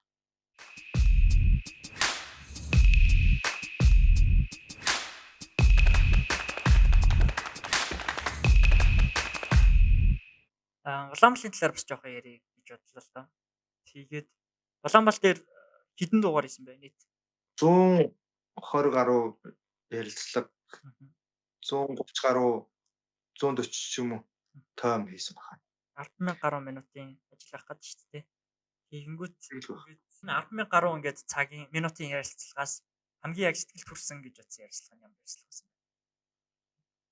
Хамгийн яг хүслээрээ ярьсан. Тэгээ яг ингээд хүссэн юм гаргачлаа. Хамгийн сайн боллоо гэж болсон. Хамгийн кайф гэсэн ярилцлага. Ямар ярилцлага байсан? 100 хэдэн ярилцлага чинь 100 хэдэн өөр сэдв шүү дээ. Тий. Тухайн сэдв болгоныг яг нэг гүйцэд гаргачих юмсан гэдэг нэг юм зорилгод тавьсан байгаа шүү дээ. Тэр дунд бол за нэг 90 орчим хувь нь бол би зорилготой хүрсэн сайн ярилцлагууд хийсэн гэж бодож байгаа. Багахан хувийг нь би зорилгодоо хүрээгүй, сэтгэл төрөөгүй, муу ярьцлага боллоо гэж бодсон үе бий. Энэ бол нөгөө зочин солигдоод огцом өөр зочин нөгөө тохирцсон байсан зочин болоод Мгм. тэгээд тэр өдөртөө шинэ хүн олж оруулж ирэхээр бэлтгэл муутай ордог. Тэр бэлтгэл муутай асруулган ярьцлага хийж ирсэн. Ийм байгаа. Тэрнээс яг ингээд яг нэг сэдвэр жишээлбэл хайр дурлал гэдэг сэдвэр 100 хүнтэй ярилцсан бол тэр дундаас хамгийн сэтгэл төрсөн тэр гэж хэлж бас болох юм тий. Мгм. Яг одоо ингээд нэг сэдв хүн чинь өөр тэ барьж авсан сэдвүүд нь бүгд өөр учраас тэрний илүү энэ нь илүү гэж хэлж чадахгүй. За яг хав яг өөрийнхөө зорж ирснийг биелүүлсэн гээ 90% биелүүлсэн. Би үнэхээр сайн ярьцлагууд хийжсэн. Одоо ингээд сөхөд үзэхэд би л нэг сошиал баг маг янз янзын байхгүй учраас чадахгүй. Ер нь бол одоо эхнээс нь бараг сөхөө тавихад асар олон зүйлүүдийг эргүүл сануулж ийм болж исэн байна. Гарсан шийдвэрүүдийг хэлж исэн байна. Ер нь л зөндөө юмнууд байгаа дөө миний тоом ярьцлагуудыг сөхөө гаргаад тавихад л одоо энэ эрдэнэттэй холбоотой асуудлууд, таван толгойтой холбоотой зэн их болтой хийсэн ярьцлага гэдэг гэх мэтчлэн ингээд дэлгээ тавихад энэ нүрсний хулгай асуудлыг аль эртэл ярьж лээсэн л байдгийг. Тэгэхээр яг надад нэг тгээс суугдах заав болох л та. Хамгийн хэцүү. Ер нь хамгийн яг ингээд ярилцахад хэцүү түүхтэй хүснэр чинь одоо ингээд ярьж өгөөгүй гэх юм уу те. Хүссэн одоо агуулгыг чинь гаргаж өгөөгүй бөөнхөлөө тойроод өнгөрцөн ч гэх юм уу. Тим зочин ямар ч юм бэ. Миний хувьд хийсэн хамгийн хийхэд хэцүү байсан ярилцагч хэн шүү дээ. UFC-гийн тулаанч Батгэрэл. Тэр миний ёстой мэдхгүй зүйл байсан. Аа. Тий. Би тэр тулааны тэр холбооны тухай мэдэхгүй, би тэр юу бодгийг мэдэхгүй. Тэгээ би нэг шинээр ингээд Монголд бас нэг юм үйл ажиллагаа эхлэх гэдэг дараагийн тулаанууд нь одоо бас том тулаанууд хийчихсэн. Тэр утгаар нь би бас нэг ороод сонирхъя гэж бодоод ярилцсан гэсэн чинь мэдэхгүй зүйл байт юм байлээ. Тэгээ би тэр ярьсаныг удаан ч үргэлжлэегүй. Хамгийн их одоо тойрсон гэх юм бол зөндөл хүмүүс тойрсон дөө ер нь тойрох гэж үздэг. Тэгээ тойроод байвал би тэгэл асуугаал яадаг, тойрч явж байгаа дахиад асуудаг, тэгээ татаж авчраа сүулдэ ууралж байгаа дөрөв зүйлс үзсэн янз янзын байдлаар ингээл нэг ярьцлагыг үүсгэн штэ. Ярьцлага гэдэг чинь ингээ хин нэгний ихтгэл биш. Харилцан яриа учраас тийм яриа үүсгэхийн тулд янз янзын арга техник хэрэглэнэ. Тэгэхгүй зөв асуулт ингээд тавьчаад ингээд баг унтаад өгчдөг хүмүүс байдаг шүү дээ. Эсвэл дараагийн асуултаа бодож сууч. Тэрийг бол ярилцлага гэхгүй тэрийг зүгээр хөтлөгчтэй лекц гэх юм уу нэг тиймэрхүү байдлаар хэлэх. Тэгээ би зөндөө л нэг тийм тойрчсэн үнтэй гарч ирсэн дөө. Одоо мартчихжээ. Яг үнэхээр зарим ярьцуудаа одоо мартчихжээ. Бид ярьцлага хийгээгүй жилч боллоо. Бараг тэгж байгаа ах шүү дээ. Тэгээд түрүүн та бас бид нар ингээд арчил руу шилжээд 30 жил болчлоо гэд ярьжсэн. Тэгээд ер нь ачсан намтай холбоотой асуудлуудыг ер нь ярмаар байгаа. Та бол жишээлбэл ачсан нам эцгийн газарт засгийн газар байх үед тэгээ ачсан нам эцгийн газрын үед ямд ажиллаж исэн хүн тий. Тэгэнгүүт та ер нь ачсан намд байд юм уу? Байхгүй. Одоогийн байгаа ачсан намын дарга тухайн үед болсон юм байсан шүү дээ. Ер нь одоо ямар холбоотой байд юм бэ? Ер нь ачсан намтай, ачсан намын тухай. Ачсан намтай гэхээс илүүтэй гантөмөр тал бол холбоотой шүү дээ. Тэр чи одоо тэр 12 оноос хойш хамт байна. Тэ. Тэгэл уулзаж учирдаг ах トゥ усын харилцаатай. Тэгэл ингээл байж идэг. Манай хүн чинь бол хамгийн том авууштай чанар нь ер нь эрхчлээний үзэлтэй хүмүүсийн дунд би томоочсон хүн байхгүй ер нь хүмүүжсэн хүн байхгүй. Өөрөөрөө ер нь ингээд өөрийнхөөрөө тий. Алдсан ч онсон ч тэг бүхэл юм нь өөрийнхөөрөө. Тэг хүмүүст өөрийнхөө хувь заяаг наачаад гомдлоод явдаг хүмүүсийн дунд би өсөөгүй. Хүмүүсийн дунд би хүмүүжээгүй. Тэр нь ганц төмөр сайд чинь бол өөрөө яг тийм хүн учраас дэрэгдэх бүх хүмүүс нь тийм байхгүй. Тэг хүнийг ингээд ийм тийм бай, тийг ингэж хийлэхгүй. Хүнээр янз янзын хийлэхгүй, хүний сонголтыг хүнддэг. Тэгээ одоо арчилсан намын дарга болсон зүгээр эндээс нь бид нэр дүгнэлт хийгээд үзэхдээ ганц төмөр л эвлүүлж чадна гэсэн итгэлтэй байсан тэр л боллоо. Эвлсэн юм уу? Эвлсэн шүү дээ. Эвлж Ямар ч маргаангүй. Энэ дотор мэдээж хэрэг өршөлтөгчийн томорхыг том өршөлтөгч хүсэхгүй шүү дээ. Тэгэхээр гадагшаа ингээд хагарцсан байгаа юм шиг янз янзын хүмүүсээр хийтүүлээл өөрсдөө тийм яриад ингээл байдаг. Яг энэ дотооддоо өнөөдөр ингээд та нар өчтөр ингээд намын арга хэмжээ энэ төр болж байгаа шиг байна тий. Тэгсэн. Нөгөө л нэг мундаг нөө хагаралдаад хоорондоо нэгнийхээ бараа дүрийг ч харахаас ч ихсээд уурлаад ойртохгүйсэн хүмүүс нэг дор суугаад нэг дор зогсоол ингээд байж шít. Эвийг хангана гэдэг чинь энэ бол асар төвчээртэй хүний, хүлээцтэй хүний, ноён нуруутай хүний хийдэг ажил. Ер нь улс төр гэдэг бол ойлголцлын ажил. Улс төр гэдэг бол зодооны ажил биш. Улс төр Гэтэ гэдэг бол одоо Монгол ард за ардчсан намын хүчтэй өвчгүй байгаа эсвэл эвтэй эвгүй байгаа талаар хүн одоо жишээлх юм бол Монгол ардын нам талаас ч биш. Ингээд хүмүүс амар их ярьдаг л та. Одоо судлаачид ч тэр хүчтэй сүр хүчтэй байсан бол юм болохгүй. Тэгээ хүчтэй сүр хүчтэй байсан бол бидэд ч гэсэн энэ дэр юм ийсэн. Ер нь бол сүр хүч мөчгүй. Сая сонгуулийн тухай хууль хилцэгдэж байхад сонгуулийн тухай хууль дээр хийсэн ардчсан намын дийл бол санал багт дийл байлаа. Эсэргүүцэх боломжтой байсан.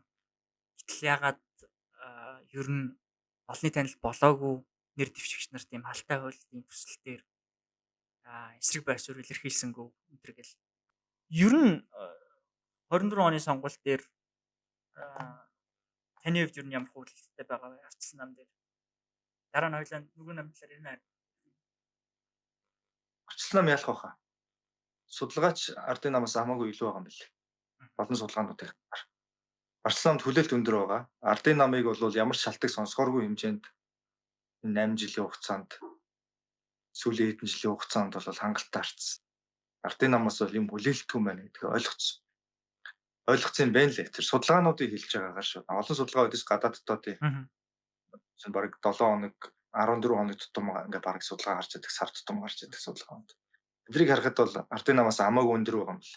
Ардчсан нам бол. Аль аль намууд бол бас тийм үү. Зүгээр нийтээр наваад үзэхэд аль аль нам нь тийм үнэлэхүйц хэмжээний том хүмүүсийн дэмжлэг бол алга байна. Гэхдээ ардын намаас ардчсан нам илүү байгаа юм байна. 24 оны сонгуул. За нөгөө талаар түрүү ярьсан. Ардын намын тагаа ингээд хамтраад янз янзын шийдвэр гараад сөрөг хүчин байж чадахгүй гэдэг тийм. Улс төрийн нам гэдэг бол өөрсдийн үзэл баримтал үзэл бодол байгаа. Төрийг ингэж удирдах, улс орныг ингэж хөгжүүлэх гэдэг нэг бодол байна. Тэрэн дээр нэгдсэн хэсэг бүлэг хүмүүс байна тийм. Ингэж л улс орныг хөгжүүлье гэдэг энэ итгэл үнэмшилтэй хүмүүс байна. Тэрийг хэрэгжүүлэхийн тулд асар олон хэлцээрт ордог.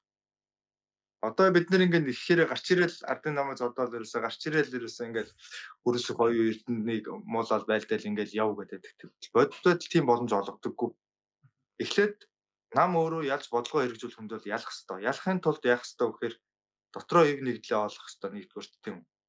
Хоёрдугаар нөгөө одоо энэ 8 жил ингээд бүх эрхийг бүр ингээд дээрээсээ доод хөлийн үзүүр хүртлээ бариад авсан эрхийг бариад авсан намтай ойлголцож айтайхан явж иж нэг хідэн суудал авна штэ. Тэгээ 9-ийг нэг 20 30 болгох юм уу? Энэний дараа юм ярьж болдог. Улс төр гэдэг бол ингээд видео гейм шиг шууд ингээд дүрээ сонгоод гарч ирээл учиргүй зодтолтой тэгэл ялах үзэж идэг юм бас биш. Энэ стратеги ажил учраас амар хэцүү байдаг. Тэгээд энийг нь бас нэг ил яриад ээж намынхан өөртөө ил яриад ээж болдоггүй. Улс төрч нь ил яриад. Энийг хэн ил ярих боломжтой вэ гэхээр энийг анзаарч байгаа сэтгүүлчид ярих боломжтой. Харамсалтай манай сэтгүүлч нар одоо ярихаараа бүгдээр л нөгөө нэг ган төмрийгөө л муулаад нөгөө л нэг ардчсан нам юм бол арчаагүйгээр нь дуудаал. Тэгтэл улс төр үнэхээр бичдэг сэтгүүлч нар улс төрийг ойлгохгүй болохоор чи өөр хэн ойлгох юм тийм. Өнөөдөр ингээд шууд нэг намын тамга авъя уу юу талбай дээр гарч ирэл зодтолтол хашгираа зогсчвол энэ энзэг намыг гэхтээ хэн юу ч хүү тараагаад ингээд үндсэндээ эцсийн зорилго руугаа хүрч чадахгүй хүлээлт бүгдэг юм чинь бүр байхгүй ийм л юм руу очно гэдгийг наад зах нь улс төр бичдэг сэтгүүлч нар ойлгохгүй байна гэж гайхаад л байгаа. Би бол энийг юу гэж бодож байгааг вөхөр ойлгодог. Тэгээ хамт томилтоор ийш тийш эдэн зугаалгаар явцсан. Тэгээд гараас нь гарч чадхаа байсан. Манай улс төрийн сэтгүүлч нар за энэ эрхүй сайд мэдээ чи 20 30-аараа дагаа явдаг штэ. Тэгээд ингээ яваад нэг 2 3 нэг хоолнд ороод ярианд нь өмнөшөөд өөрсдийн гэсэн үзэл бодол итгэл үнэмшил байхгүй хүмүүс чинь тэгээ нэг алга болчтой юм шиг. Тэгээд нэг жилийн нэг хэдэн төгрөг авдаг. Тэр нь бас нэг овоо эдэн сарын цалин болцдог. Ажилчлагын цалин болцдог. За ингээл ер нь нам болт юм шүү. Би бол тэгж л харж байна. Тэгээ одоо энэ сэтгүүлчдэд ярихаараа л ардчсан намыг л муулаад. Тэрийг сайнаар харъя гэвэл ардчсан намаас их юм хүлээгээд юм л да. Ардчсан намыг бод дээрээс гэж хүлээгээд шүү. Гэтэ тэгж хүлээдэг юм л да.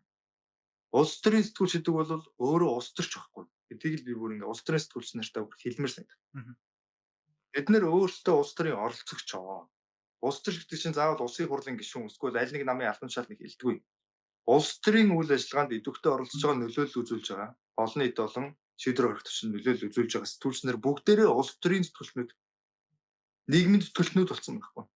Тэгэхээр энэ өөрсдөө бид нар ямар улс нийгмийг хий гэж бодож байгаа бэ гэдгээ бодоод нийгэм рүүгөө яаж ажиллах вэ? Яаш шийдвэр гаргах руу яаж ажиллах вэ? Хэрхэн холбох вэ? Хэрхэн тасдах вэ? Энэ юм а бид нэр өөрсдөө тэр боддог, тэр бодлогоо биелүүлж ажиллах алсын хараагийн чинь редакцийн нийтлэлийн бодлого гэдэг. Ингээ явдаг, ингэж ажиллацгаая гэж би байнга зүгээр хилээд идэх маань ерөөсөө энэ л дээ. Ардчилсан нам гэхдээ одоо нэг ийм байгаад тах шиг байна. За Монгол Ардын нам, ардчилсан нам өнгөт. За Монгол ардчилсан нам магадгүй эмзэг гэдэг та нар хэлж шүү дээ. Эмзэг байгаа нь ер нь бас юу гэдгийг тэн дотор байгаа олон ургалж үзэл тэн дотор байгаа дотоод ардчилалтай бас хамаатай байх гэж боддгийн. Тэгээд гэхдээ бас нөгөө талаараа эмзэг байгаа байдал нь таалант амар муутай болсон юм шүү гэж би зүгээр сүүлийн үед хальт юм хөндлөнгөөс холоос Юу тэгээд бодож баг гэх юм уу хүн хүч хүн амар муутай болсон юм шүү гэж би зүгээр хальт бодсон юм. Тэгээд юмнууд ажиглаж батал. Тэгээд яагаад тийм бодолд хүрсэн бэ гэхлээр за Монгол Ард нам жишээлх юм бол 8 жилийн хугацаанд ингээд үнэлэхүү ялалттай байлаа шүү дээ. 8 жилийн хугацаанд бүх хүч тэгээ санхүүгийн үед, медиагийн үед ч юм уу ингээд бүх павер байсан. Хэмжил гарах их мэдлийн хувьд ч юм уу. Тэгэнгүүт ингээд бүх ингээд талантаас ороод авцсан юм шиг. Нөгөө талдаа ардчилсан нам дээр байгаа талант, ардчилсан нам дээр байгаа хүний нөөц амар муу байгаа юм шиг надад зүгээр санагдсан. Энэ дээр ер нь аль нам гэхээсээ илүү ер нь үстэй. Манай улс төр, манай сэтгүүлчид, манай хэвлэл мэдээллийн байгууллагуудын үзэл баримтлал, үзэл бодлого учраас дээр нь олон нийт нь хэрсүүжиж амжаагүй, өөрийн толгойгүй, бодохгүй, зөвхөн сэтгэл хөдлөлөөр асуудалд ханддаг ийм байгаа үед бол сайн нэртэй улс төрч байх ямар ч боломжгүй. Ер нь одоо сайн нэртэй улс төрч байхгүй. Хоёулаа зүгээр айгүй сайн нэртэй улс төрч нэгийг хэлье. Санжаа Сүрэнгийн зоригийг оруулахгүйгээр байхгүй байгаач Санжаа Сүрэнгийн зориг гэдэг хүн өнөөдөр байхгүй байгаа учраас л нэр мэдтэй байна. Байсан болвол ялгаа байхгүй нэр муутай болсон байна. Муутай. Яг тэгэхээр өнөөдөр Монголд биш те бүтэн нэртэй бүлээн төстэй хүн байхын арга байхгүй. Хэвлэл мэдээлэл нь юм балаа. Тэгээд олон нийт нь өөрсдөө зүгээр л юм боддгоо. Тэ сэтгэл хөдлөлөөр юм баатар, үлгэр, уран сайхан нэгдэг. Тэ тэр уран сайхныг л хүсдэг. Ийм үед бол нэртэй бүлээн төстэй хүн гэдэг асар хүнд. Ер нь хэцүү. Тэгэхээр аль намд нь угаасаа сайн мундаг хүн ховор байна. Дээр нь одоо ингээд нэг өмнөх үе ер нь гайгүй гэж бодож ирсэн илүү төлөвлөсөн гэдэг хэсгээ хууччвал булгаач нар гэдэг тэртээ тэргүүд ингээд олон нийтэд бүр ойлгуулад итгүүлээд өмшүүлсэн учраас бүр ингээд нүүргүй болж харагдаад байгаа. Тэм талант байхгүй гэдэг чинь тэрийг л хэлдэг. За их багш нам бол одоо ингээд 8 жил барьчлаа. Тэгээд бид сая метрон дээр контент хийх гэж судалгаа хийгээд яасан чинь за метро бол доорож нэг 10-аад жил болно. Тэгээд ер нь ямар ч метро барихад тэгэнгүүт метро барихын тулд одоо зарласан байгаа зөвлөх үйлчилгээний тендер маань бол зөвлөх үйлчилгээний тендерээр гарсан шалгарсан байгууллага маань тухайн метроны ерөнхий зургийг гаргаад ерөнхий зургийг гаргасныхаа ардаас дахиад ингээд зөвхөн сонгон шалгаруулалт буюу гүйцэтгэгчийн сонгон шалгаруулалтын дээр хяналт тавиад тэгээд ийм хяналтын үүрэгтэй л ер нь оролцох юм байна л. Тэгээд метроны ер нь ингээд бүх зураг мураг гартал өөрөө баг 3-4 жил хамгийн багадаа зарцуулдаг.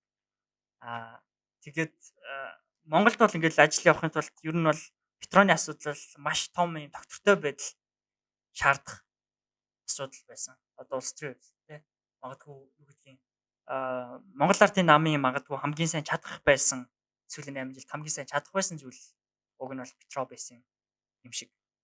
Гэтэл яг ингээд төгсгөлийнхөө жил дээр буюу 24 онд нь метроны тендер зарлж байдаг. Өдөөдөл дээр бол одоо ингээд гарч ирээдсэн ямар ч нам метроны тендер зарлаад 4 жилийн дараа, 3 жилийн дараа өө эн чинь ямар ч нөх ухаагүй байна, ямар ч нэг ч тоос өгөрөөгүй байна гэдэг хэлэх юм бол хэцүү. Угаасаа метро ингэж цаг авах учраас. Тийм учраас доктортой байдал шаа. Гэтэл нөгөө талаараа 8 жил павертай байсан нам нь төгсгөлийнхөө жил дээр буюу яг сонгуулийнхаа жил дээр зөвхөн хүүчлэгээнийхээ тендрийг зарлаж байдаг.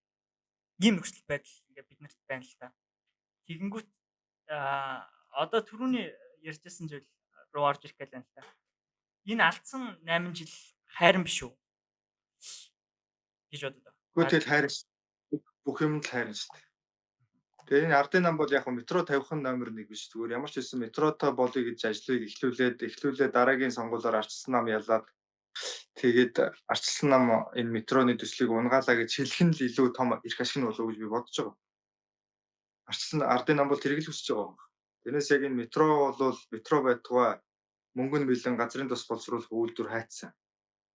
Одоо ингээд захиргааг эдэн багийн зүгээр ажил үр тавиад бүр хөгжлийн механик сурталчилсан ил аваад ингээд одоо хүртэл байхгүй. 20 хэдэн онд ашиглалтанд орох байлаа. 22 онд ашиглалтанд орох байсан мэт. Ерөнхийдөө ингээд нэг устаа шилтээ бензин үзүүлээд 24 байсан баг. Энэ онд ашиглалтанд орж байгаа шүү дээ. Ингээд ашиглалтанд орж явах хэвээр 20 эхлээд 22 байж дараа нь 24 болсон юм. Гэх мэтчлээ. Энэ бол яг л тийм л юм болно. Ер нь төр том төсөл хэрэгжүүлнэ гэдэг бол тэнд ажил хариуцсан нөхдүүдийн хоолны савнд төдий хэмжээний их хоол орно л гэсэн үг. Тий. Энэ би тэгж бодож байгаа. Гэтэ эмийг муугаар харах гэдэг яг нэгт хоёр дахь юм бол миний өөрийн бодол бол төгжрлээс метрогоор гарах гэдэг би бол яг одоо бол цаг нь биш гэж боддог. Яг тэгэхээр би чинь бас метротой олон хотуудад байж үзлээ. Одоо бас метро хэрэгэлдэг хотод амьдарч чинь тий. Бүр жинхэнэ метроноос өөр юмар явах аргагүй хотод 2 сар бас амьдралаа. Ингээ харахад метро яагаад хэрэгжилж байгаа гэхээр хамгийн нэгдүгürt тэнд хотод амьдарч байгаа хүмүүсийн дийлэх нь ажил хийж байна. Тэр цагийг үнэлэх үнэлэмж нь илүү өндөр байна. Цагийг үнэлж чинь цагийг хайрлж байна. А цэгээс Б цэг рүү явахын тулд их хугацаа зарцуулахыг байж боломгүй зүйл гэж үздэг учраас хамгийн хурдан очдог унааг бүр хайж хэрглэж байна. Тэгж бүр хэрглэж байна. Тэгээд хотын төвөөр нь машин унахын арга алга. Торгуул нь өндөр, зогсоол байхгүй. Манайх шиг байгууллагын гадаа болгон ийм хашаатай зогсоол байчаад миний машиныг хааж тавилаа гэд хэрүүл хийж идэг газар энд юусэн миний очиж үзсэн том хотод алга. Зогсоол алга байна. Тэгээд юусоо хотод машин унах гэдэг нь өндөр зардал байна. Бага зогсоол нь минутаар үнэлгээтэй асар өндөр үнэтэй байна. Инхээр хүн чинь хувийн машин гэхээс илүү хотын төв рүү орох гэж байгаа хүн бол нийтийн тээврийг хэрэглэдэг юм байна. Нийтийн тээврийн чанартай байт юм байна. Айгүй олон шалтгааны улмаас хүний хэрэглээ солигддог болохоос хүн хамгийн тухтайгаа хэрэглэхийг л хүсдэг. Монгол бол ерөөсөө юмгүйгээс үүссэн юмгүй саяхныг хүртэл хүний хувийн өмч гэж байгаагүй. Хүмүүс машинтай өтгөл байргүй байсан. Хүн өөрийн гэсэн үзэл бодолчгүй байсан. Саяхныг хүртэл хүн өөрийн гэсэн үзэл бодолтой, өөрийн гэсэн сонирхдаг зүйлтэй байж болдоггүй нийгэм байлаа шүү дээ 30 жилийн өмнө. Одоо манай аах их аав ээж нар ярьж байгаа бичиж тэмдэглэл үзүүлснийг харахад. Тэгэхээр тэндээс гарсан хүмүүс юу хүсч мөрөөдөх вэ? Тэр үед жоохон хүүхдүүд өсвөр насныхан байсан хүмүүс юу мөрөөдөх вэхээр хамгийн нэгдүгürt өөрийн гэсэн байртай. Тэгээ өөрийн гэсэн байртай болохоор эрхэн нээгдэхээр яасан гэсэн чинь бид нэр сайн мэдчихэж байгаа жоохон багт ингээд нэг давхрын бүх байруудыг худалдаад авчихсан зүгээр л ингээд бараг алтан байшин хийцэн те ингээд нэг хээ хаар болоо те ерөөс ингээд гэрийн тавьдаг мавилганыг ордон шиг тэр чинь яаж юм гэхээр мөрөөдөж байгаа хгүй өөрийн гэсэн юм гой юм хэрэглэхийн гэж мөрөөдсөөр байгаад яг тэр нь биелэх боломж бүрдэнгүү тэрийгэ биелүүлж байна гэсэн үг. Тэгээ яг үүнтэй адилхан багасаа өөрийн гэсэн байртай, өөрийн гэсэн машинтай ямар нэг юмтай болохыг мөрөөдөөд өссөн, тийгж мөрөөддөг хүмүүсийн гэрт өссөн хүүхдүүд болвол одоо ямар ч алтан метро тавиад бүр онгоцоор нийтийн тээврийг хий гэсэн ч өөрийнхөө машиныг ямар ч хэсэг өөрийн нэр дээр нэг машинтай болж тэрийг хэсэг унж түгжирч иж ойлгоно. Тий. Яа одоо нэг метро тавингууд бүгд машинаа хаяал метрон суугаа. Метрон суугаа хайчих юм жишээлбэл нийт Улаанбаатарчууд юм 300 мянган төрийн албаа хаагчид байна. Тэрний нэг 200 гаруй мянган Улаанбаатарт байгаа баг. Доктортой ажилтдаг хүн 300 мянган төрийн албаа хаагч л биш. Тий. Тэгээд дийлийнх нь ингээд халтуур гэдэг ч юм янз янзын ажлууд ингээд хийж гин. Ямар ч байсан манайх биш тэ миний очиж үтсэн завгүй хүмүүстэй хотуудын хажууд манайх шиг ингээ Facebook ухаал бүхэл сэдвт анхаарлаа хандуулж идэг ийм арт түмэнтэй оршин суугчтай хот гэж үнэхээр алга бай. Миний очиж үзсэн орнуудаа. Өсвөр насных нь л сошиал үзэж штий үндсэндээ. Эсвэл тэтгэврийнх юм. Яг хийж бүтээх насныхан бол монголчууд шиг ингээд нийгэм гарч ирэнгүүт тэгээд 3 саяулаа хилцдэг. Нэг ийм завтай хүмүүс алга байна. Тэгээ өөрсдийн завтай гэж завтаатай хэлээд тавьж байгаа юм шүү тий. тийм шүү дээ. Одоо ингээд зүгээр ингээд машинтаа 2 цаг, 3 цаг, 4 цаг зам дээр төвчөрч байгаа гайхаад уурлаад хашгираад байгаа гэдэг чинь 4 цаг ямар ч хэсэн зам дээр явхад судалгүй л ажил хийгээд байгаа байхгүй. Ямар ч хэсэн 4 цаг л зам дээр явж болоод нь шүү дээ. Энэ анх удаа нэг удаа байгаагүй шүү дээ. Ингээд сүүлийн хэдэн жил ингээд 4 цаг зам дээр зогсож байна. Тэгэхээр энэ цагийг үнэлэх үнэлэмж нөгөө талдаа ингээд хийж байгаа ажлынхаа ачаал баг асар олон юм байгаа нь мэдэгдэж байгаа байхгүй. А манайх бол гэхдээ бас ингээд нэг зүйлийг ойлгох хэрэгтэй. Манайх бусад миний явж үзсэн хотууд шиг энэ цагаагаар явд таатай хот биш. Тэ? Үнэхээр нийтийн тээвэр нь үнэхээр л сайн байхгүй бол үнэхээр асар хэцүү. Амар хөөртөн удаан ирдэг. Тэгээд энэ юм бол үнэхээр асар хэцүү. Тийм учраас хүмүүс тухтай машинаа хэрэглэх өсөж сонирхолтой энэ юу хязгаарч арилахгүй байх. Энэ хэрэглэхийн аргагүй болгодгүй юм болвол метро дотор бол мэдэхгүй надад тийм гахалтай санагдахгүй. Ямар ч үсэн миний нэг хүлээлт бол энэ их ардын нам энийг яагаад дуусгах нь бол зорилго нь биш. Ямар ч үсэн эхлүүлээд тэгээд сая арчилсан нам чи LRT MLRT яриад л шүү дээ. Тэгээд одоо тэгээд ирэх сонгуулийн дараа шал өөр юм болох юм байл үү. Тэгээ арчилсан нам төсөөлөө гэж хэлэх нь л тэдний хүсэл баг та. Аа. Яа, энэ бол тэгээд яг хөө цаашаа нийтийн тээврийн салбарын либералчлал гэдэг заарсан юм байна. Яриан цанхаа. Энтэй холбоотой юмыг ярьчаасаа гэж байна. Тэгээд бас л ер нь өмнө нь байсан таны за ярилцлагууд дээр тэгээ хүмүүсийн бичдэг комментууд дээр ч харагдаад байдаг. 21 он таны хүрсвхийг тэмцэн гэж бодод. Хүмүүс. Тэгээд тэгэж итгэдэг хүмүүс асуусан асуултанд нь таны хариулт болохоор би оюун эрднийг дэмжсэн юм а гэж. Оюун эрднийг дэмжсэн шалтгаан нь би арчилсан намыг дэмжсэн юм а гэж. Шалтгаанууд нь ингээд урьдлаараа явангот. Тэгээ энийг та нэг тайлбарлаж өгч. Нөгөө талаараа бас түрүүн 8 жил хайран биш байна уу гэдэг асуулттай ингэж ойлгогдож байгаа. Тий, одоо өнөө зэгээс харахад 8 жил хайрна. Гэхдээ энэ 12 жил байх магадлал байсан. 16 жил магадлал байсан. 16 жил 12 жилийн хажууд тий 8 жилийн хажууд 12 жил 16 жил гэдэг бол бүр их хайран харамсмаар. Ерөөсөө л ардын намыг бид тухайд бүр зөндөө хэлжсэн дөө. Одоо лайвууд маань ч гэсэн миний пэйж дээр байж байгаа. Ингээд парламента нэг нам нь нэг олуулаа болоод ингээд тэгээ нөгөө талдаа ерөнхийлөгч нь өөр намыг болцохоор хүмүүс ингээд улс төр тэнцээд ингээд гоё болтдог гэдэг ингээд явдаг. Нөгөө талдаа ажил явдаггүй. Аль цаг үе ер нь бол энэ хамтарсан засаг байгуулагдсан жилүүдэд том жилүүд явж исэн. Энэ бол одоо муухагаар хэлэх юм бол хүмүүсийн хэлдгээр хоорондоо торхироод байна. Тэ ханцун дотор 8 альслаа янз бүр муухагаар хийж болно. Сайнаар харах юм бол ус төрөө зогсоож байгаад элдв жижиг их ашгаа зогсоож байгаад ажлуудыг явуулж байна. 21 оны сонгуулиар бол би яг тэгж хэлж ирсэн. Хөлтгийг дэмжиж гэдэг дэмжээрээ өрсөхөл мундаг хүн шүү гэж хэлж ирсэн. Нэг ширхэг өгүүлбэр бол байхгүй. Уусаа хэлэхгүй чадахгүй бах. Оюун эрдэнэгийг дэмжиж байна. Оюун эрдэнэгийг залуу хүний хувьд дэмжиж байна гэж хэлж ирсэн. Энэ юу хэлж ирсэн бэ гэхээр энэ хоёр асуудал байсан. Нэгдүгээрт Монголын улс төрд үе солих үйл явц одоо хэрнэ хөрөнсөөр байна. Үе солих. Энэ зайлшгүй шаардлагатай. Энэ хөгшин залуудаа биш. Ерөөсөө энэ үүссэн энэ одоо мөнгө эрх ашиг те энэ холбогдсон энэ нэг юм сүлжээг нэг тас татах зайлшгүй шаардлага бий болсон. Ингээд үе солих үйл явц явж исэн. Оюун эрдэнэгийг ерөнхий сайд болохын тулд ерөнхийлөгчөөр хөрөлсөх очихоос аргагүй байсан. Хөрөлсөх очиж оюун эрдэнэ ерөнхий сайд болох тухай үе нөхцөл байл. Одоо хүмүүс мартцсан байхад та.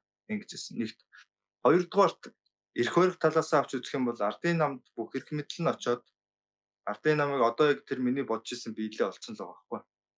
Сүүлийн 4 жил бид нэр ингээд бүх эрх мэдэлтэй шидэд тохиуроос бусдын шидэд тохиурыг хүртэл өглөө шүү дээ. Асрыг мөнгө өглөө. Ингээд бүр ингээд бүх эрх мэдлийг өгсөний дараа энэ ардын намд хэлэх шалтгаан болдохгүй гэж шалтгаан болохгүй байж байгаад бүтнээр нь солио. Энэ намыг яг энэ арчилсан нам өнөөдөр шалдаа бууж байгаа шиг буулгаж ирж дотооддоо асуудлаа ярьж бүр нэг зэгцрээд ингэж энэ хоёр том нам чинь нэг улс орондоо хэрэгтэй үйл ажиллагаа явуулах боломжтой юм байна гэдэг үүднээс тэр үед хэлжсэн яг л миний хэлжсэнаар л одоо бүх юм өрнөж байгаа. Тэгээ энэ арчилсан намынхан сони үзэлтэй янз янзын хүмүүс үзэлтэй гэж хэлдэг өөрсдийнхөө нэрний өмнө баахан ийсмүүд залгаад тий үзэлсэн нэр залгаа яриад байдаг хүмүүс надад гомдсон юм шиг байгаа. Одоо урлаа барьлаа, мяалаа хийлээ гэх. Тэгээ би тэр хүмүүс өөрсдөд нь бүр нүдрүүнд харж байгаа заримтай нь би уулзж байгаад хэлжсэн. Чи өөрийнхөө итгэл үнэмшлийн хойноос юу хийсэн бэ? Ямар зориг гаргасан юм бэ? Хэн ч итгэл үнэмшилтэй гэж хэлээд би ийм итгэл үнэмшилтэй тийм учраас гэж хэлээд тэрнийхээ төлөө юу ч хийхгүй хоошоо суугаад боддлыг олж харахгүйгээр ингээд итгэл үнэмшлээ тэрвэрэд хэвтгэх хэн ч чадна мушгираад би өстой ингэхгүй өстой өдөөч ингэхгүй гэсэн үг хэн чадна. Итгэл үнэмшилтэй одоо үнэнч байна тэрнийхээ хойноос ажиллахын гэдэг юм үйлдэхийн гэдэг бол би бол яг тэрийг л үйлдэлээр хийсээ үзүүлсэн л гэж боддог. Одоо тэрнийх нь биелэл олж ч одоо жишээл хэлбэлээ их том жишээ авчи уучлаарай их том жишээ авчи тийм. Алтан улстай хамтарч Чингис хаан Алтан улстай хамтарч дайснаа сонирдог шүү дээ тийм. Тэгээ Чингис хааныг Алтан улстай урвсан өсөд дайснуудтайгаа нийлсэн гэдэггүй шүү дээ. Чингис хаан бол нийлж байгаа дайсантайгаа нийлж нэг дайснаа нухаж хаяад тэгээд дараа нь том дайсан өөрөө томорч байгаа дараа нь дайснаа өсдөг шүү дээ. Тэгэхээр түүхэн Чингис хааныг уруугч гэж үздэггүй. Тухайн үед хамаатныхаа нийт өгсчүүд уруулаа барьлаа гэж хэлж ирсэн. Жишээ нь нууц товчон дээр байдаг. Яг үүнтэй адилхан хүн өөрөө ямар нэгэн юмаа зорж байгаа бол түүндээ хүрэхийн тулд бас хүсээгүй алхмуудаа хийдэг л байхгүй. Би дөрөвний хоёулын бүтэн ярианы зүш яригдж байгаа итгэл үнэмшилтэй үзэл бодолтой байна. Ямар нэгэн зоригтой хүн болвол тийшээгээл явдаг. Тий, тийшээгээл явдаг. Тэгээ одоо миний тухайд хэлжсэн бичлэг дээр хэлжсэн үг өгүүлбэр болгон биесэн. Ардын нам бүх эрх мэдэл очоо эдгээр угаасаа ямраа харуулцаа. 4 жил харууллаа. 8 жил харууллаа. Энэ хооронд арчилсан намныг арчаатай явхан байгаад босч ирээд ингээд тэгээд энэ нэг засаг төрийн чинь нэг авилгачтаас нэг ядаж те ингээд нэг арчилсан нам өндөгөд ирээч гэж хүлжсэн өндөгөд ирсэн. Ингээ 24 онд хэдүүлээ энэ ардын нам бүтнээр нэг дүн тавья гэсэн. Одоо тэр нь ирж байна. Гол нь тавьж чадах уу юу? Нэг нэгэ барьж идэл дуусна. Би бас мэдчихлээ. Гадралж лээ. Яг одоо ингээд нэг дулаараад нэг 5 сар болоод навч ногоо цэцэглээд ингээд эхлэхээр хүмүүсийн сэтгэл сайхан болоод ер нь тэгэл өнгөрснийг мартна.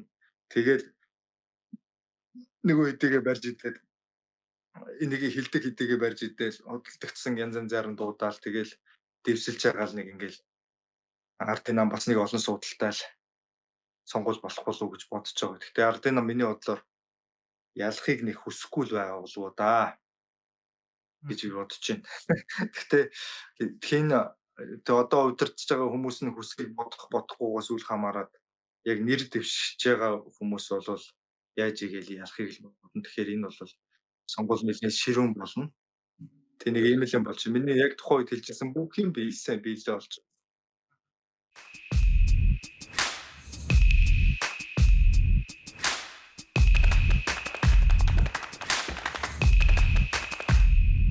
Сүүл нэг сайт дээр үлээ дээ.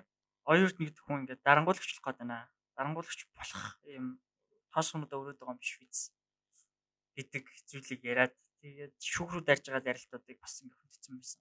Өөр оронд бол ингээд оюурд нь ерөнхий сайдын хувьд ч тэр тэгээд нөгөө талаасаа бас бус өөр засгийн газрын гишүүн байсан хүмүүсийн шүүхрүү дарж байгаа ярилцлагууд бол ингээд хүлээж авч болшгүй.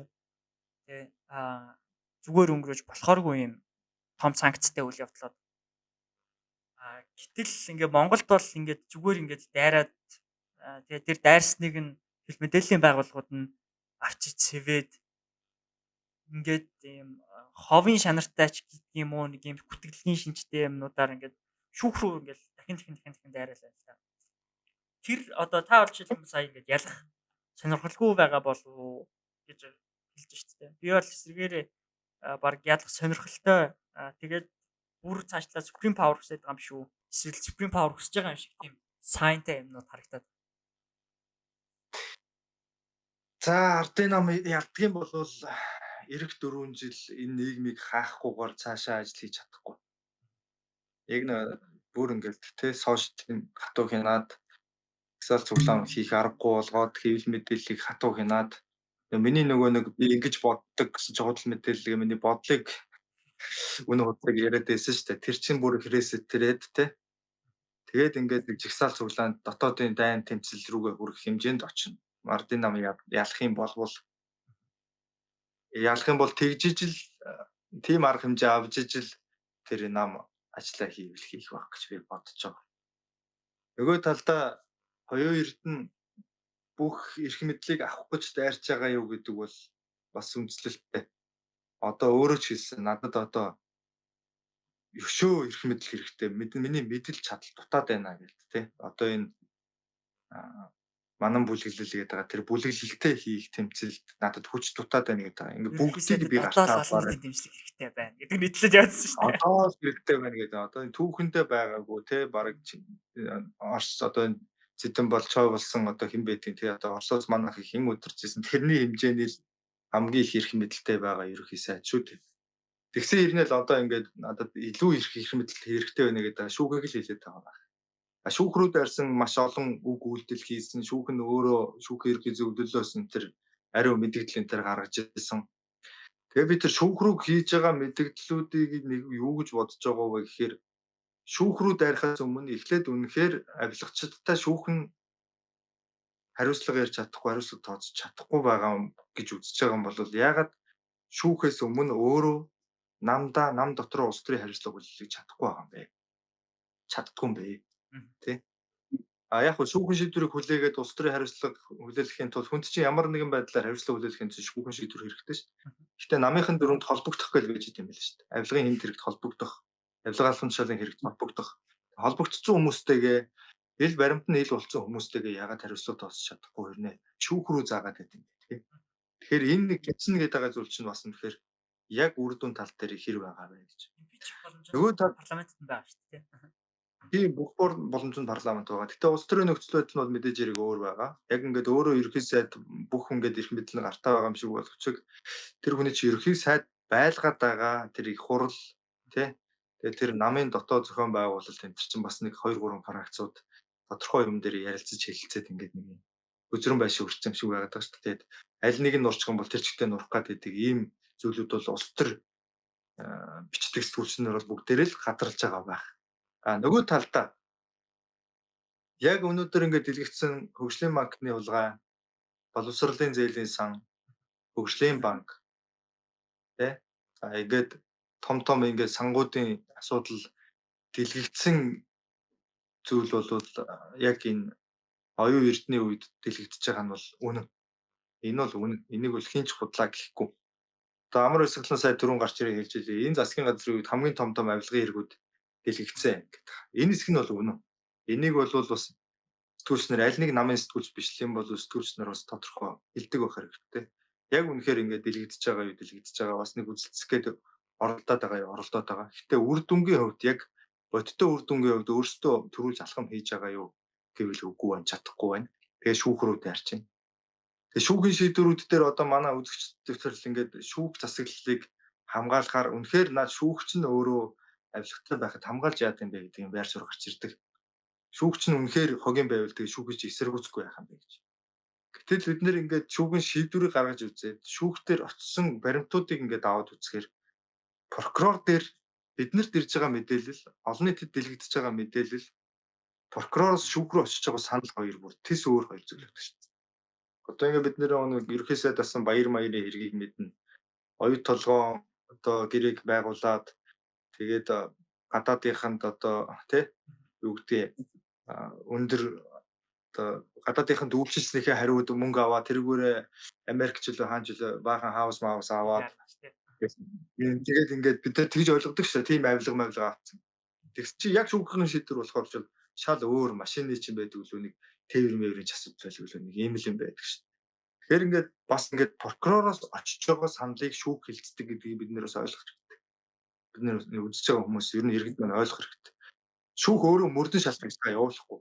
Прокуророос орж ирж байгаа яллах дүгнэлт тэгээд мөрдөн шалгах аль байгууллагуудын цуглуулсан баримт тэгээд шүүх хурал дээр ирсэн гэрч хохирогч хариуцагч эднэрийн хэлцээний дундаар шүүх шийдвэр гаргадаг.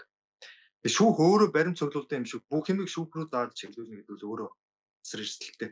Прокурор өнөөдөр улс төрчдийн бүрэн байгаа шүүхийг бодвол Мгм. шүүхийг бодвол Яг үнэ. одоогийн прокурор ерөнхий прокурорын чинь ерөнхийлөгч Батулга томилсон. Тэ? Тэгээд ингээд нөгөө ерөнхий прокурор чинь доошоо хүмүүсэд ингээд томилоод явдаг. Орлогчийн бас томилдог л яадаг л хуулиараа тийм байгаа. Авилгатай тэмцэх газрыг ерөнхийлөгч ингээд томилдог гэдэг. Ингээд ер нь ингээд авилгатай тэмцэх газар мөрдөн шалгадаг газар. Тэгээ шүүхэд саналаа оруулдаг газруудад чинь жинхэнэ утгаараа улс төрчид барьж байгаа. Бүрэн утгаараа барьж байгаа. Шүүхийг бодвол үндсэн хуулийн нэмэлтийн өөрчлөлтөөр бас ч гэж томилгоо тэгээ томилгоонд оруулж ирэх саналууд дотроо бас нэг жижигхэн сонгуул Монгол явдаг болгоод энэ төр жоо өөрчлөлөөд бас ч гэж бас нэг бие даасан байдал хараат бус байдлыг нь дэмжсэн ийм өөрчлөлтүүд ороод явсан. Гэхдээ өнөөдөр ингээд өнөр цэцэг дээр гаргаж байгаа шийдвэр жишээлбэл шүүхийн шийдвэрийг би эсэргүүцэж байгаа. Энэ өнөр цэцгийг өмөрч байгаа хэрэг биш. Би угаасаа өнөр цэцгийг өмөрөхгүй. Мэргэжил нэгт гэдэг учраас утгаар нь мэргэжлээ хамгаалж хэлэхэд өнөөдрийн энэ шүүхээс өнөр цэцэгт гарч байгаа шийдвэр бол надад үнэхээр сонь санагдчих. Тэгэнгүүт ингээд бодохоор нөгөө шүүхтээ тэр шүүхэд бас итгэл бас жоохон унах шинжтэй. Гэхдээ энэ нь өөрөө нөгөө нэг шүүхийг оюун эрдэнэ гартаа авах гэсэн оролдлогынх нь бас нэг хэрэгсэл байж бас болно. Яг тэгэхээр олон нийт анхаарлаа хандуулж байгаа сэдв дээр зориудын ийм шийдвэрүүд гаргаж шүүх угаасаа ийм муухай гэж хэлүүлэхийн тулд ийм шийдвэрүүд гаргаж явахыг ч бас үгүйсэхгүй. Тэгээ бид нэр ингээд маш олон талаас нь эрүүл ухаанаар хөндлөнгөөс боддог байх хэрэгтэй. Тэр шүүхээс сэтгүүлчээр ажиллах эрхийг нь төр төдөлзүүлнэ гэдэг бол мэдхгүй би ёстой энийг бол ойлгохгүй байгаа. Яаж ч ойлгохгүй байгаа. Тэгээ хуулийн заалтууд малтууд нь байгаа тухай надад хуульчнаар ярьсан зарим хуульчнаар бол ийм байж ерөөсөө болохгүй гэж ярьж ин лээ. Үүн дээр бол ялцчгүй өнрөгийн талд зогсохоос арга Түрүүн байхгүй. байгаа үнэлэг юу гэдгийг шүүх одоо байгаа ирсэн материал дээр тэгээд тухайн үед шүүхийн танхим болсон яриа дээр үндэслэл дүгнэлтээ гаргаж байгаа шүү дээ. Тэгээд нэг талаасаа бол ингээд шүүх гэдэг ийм систем байгаа гэж хэлж болохч нөгөө талаасаа энэ дотор бас ингээд шүүгч гэдэг хүмүүс яг үнэндээ ажиллаад байгаа. Хичнээн хуулийн дагуу ажиллах хэрэгтэй тий. За хичнээн юу гэдгийг зөвхөн хуулийн засаглал ажиллах ёстой ч хэдий ч яг хэрэгжүүлж байгаа хүмүүс нь хүмүүс байгаа гэдгийг бас нэгдүгürt ойлгох хэрэгтэй. Хоёрдугаарт болонгууд юу вэ гэхлээр шүүх мөнгөөр чсэндээ ажилладаг ингээд хүмүүстэй уулзаад ирэхлээр шүүх бол ингээд шударга харцангуй ингээд хараад бус ингээд шүүхтэр байгаа хараад бус юу гэдэг хараат байдал гэдэг юм одоо энэ оюун эрдэнэ яриад байгаа шиг байхгүй. Харин энэ шүүх бол яг энэ материал дээрээ үндэслэл дүгнэлтээ гаргаж байгаа. Шүүхтэр ирж байгаа материал ямар вэ? Түүнийхээ дагуу үйл явдал нь шийдэгдээд явж байгаа гэж бас хүмүүс ойлгочих хэрэгтэй юм шиг. Нөгөө талаараа шүүх хараат бус байж чадахгүй байгаа гэж итгүүлж байгаа тэр үйл явц нь өөрөө нэг гарт их мэдлэг төвлөрүүлэх гээд байгаа юм шүү гэдгийг хүмүүс бас амар сайн ойлгочихвол хэрэгтэй юм шиг байгаа. Тэгээд мэдээж субъектив одоо ийм алдаанууд шүүхээс гарч байгаа. Тэрийг ч гэсэндээ шийдэх юм нь бас гэхдээ ямар нэгэн байдлаар хэн нэгэн улс төрч биш. Тэр нөгөө зөвлөл дээрээ шийдээд шүүхийнхэн систем өөрөө дотор ажиллаад нэг нэгэндээ хариуцлага тавьчихад ингэж явах хэрэгтэй байна. Энэ хууль тогтоох, гүйцэтгэх, шүүх гэдэг энэ засаглал хоорондын тэнцэл энийг барьна гэдэг энэ системийг өөрийг нь маш эрүүлэр ажилуулна гэдэг чинь бол тухайн нийгэм, тухайн ард түмний оюун ухаан энэ тийм асар холбоотой зүйл. Тэгээ ер нь бол одоо ингээд төгс хэмжээнд энэ гурван засаглалыг хооронд нь уялдаатай, харилцан хяналттай аваа явчин засаглал ер нь засаглалыг төгс хэлбэрээр нь хийцэн улс мэдгүй байгаа мó. Би одоо бүгдийг мэддэг гэж хэлэхгүй гэхдээ байхгүй гэдэгт итгэлтэй байна. Одоо манай сэтгүүлчнэр нэг амар 90 сурвалжлаад олцсон юм биш шүү дээ. Одоо энэ хөгжлийн банкны асуудал, энэ нүүрсний хулгай, энэ боловсролын зээлийн сан тэ энэ манай сэтгүүлчнэр монголчууд тэрэнгүүт нь сэдвээ булааж аваад байгаа юм. Үгүй энэ ч одоо ингээд эхлээд ийм мэдээллүүдийг ингээд зүгээр ингээд өөрсдийнхөө хэвлэлээр тавьдаг байхгүй. Одоо би энэ технологийн бүр мэддэг болчиход байна л. Тэрийг харж зочсон сэтгүүлчид гайгүй олонний танил манил холон хүнд юмаа хүргэдэг сэтгүүлчид барьж яваад тэгээ жоохон дийлжэнгүүт тэрийг нь сошиал дээр энэ улс төрчид чинь амар аримтай юу хүрэх үү, юу хүрэхгүй байхаа мэддэг. Нэг амар мундаг бид нэр бусдыг хуйлруулад идэх та биш. Тэдний трол багийн дэмжлэгтэйгээр ингэж нийт маст хүрж байгаа шүү дээ. Мгм. Тэгэхээр ингээд ийм засгийнхаа дэмжлэгтэй засгийн зөвшөөрөлтөө мэдээллүүдэд нээлттэй ил болгож ижил ингэж цаашаа явсан үр дүнд хүрсэн л ийм л асуудал. Энийг би одоо хөгжлийн банкны асуудал дээр Мгм. яг өөрөө бариад ингээ явж исэн хүний хувьд бол хэлэхэд итгэлтэй хэлэхэд бол ийм байна. Яг ингээл нэг лодоо өнрөө хоёр мундагтаа нэг ингээд яатсан бол биш. Тэгээд үнээр хэлэх хэрэгтэй. Тэр зөндөө олон мэдээллүүдээс өгч ирсэн те ийм юм болсон шүү гэж тайлбарлаж ирсэн. Тэгээл энэ нээлттэй болгож ирсэн энэ төргээд олон зөндөө байгаа. Тэгээд хамтраад явж исэн PR-ийн ажил биш. Энийг ялгаж ойлгох хэрэгтэй. Зүгээр би нэг хөндлөнгөөс харж яриад нь шүү дээ.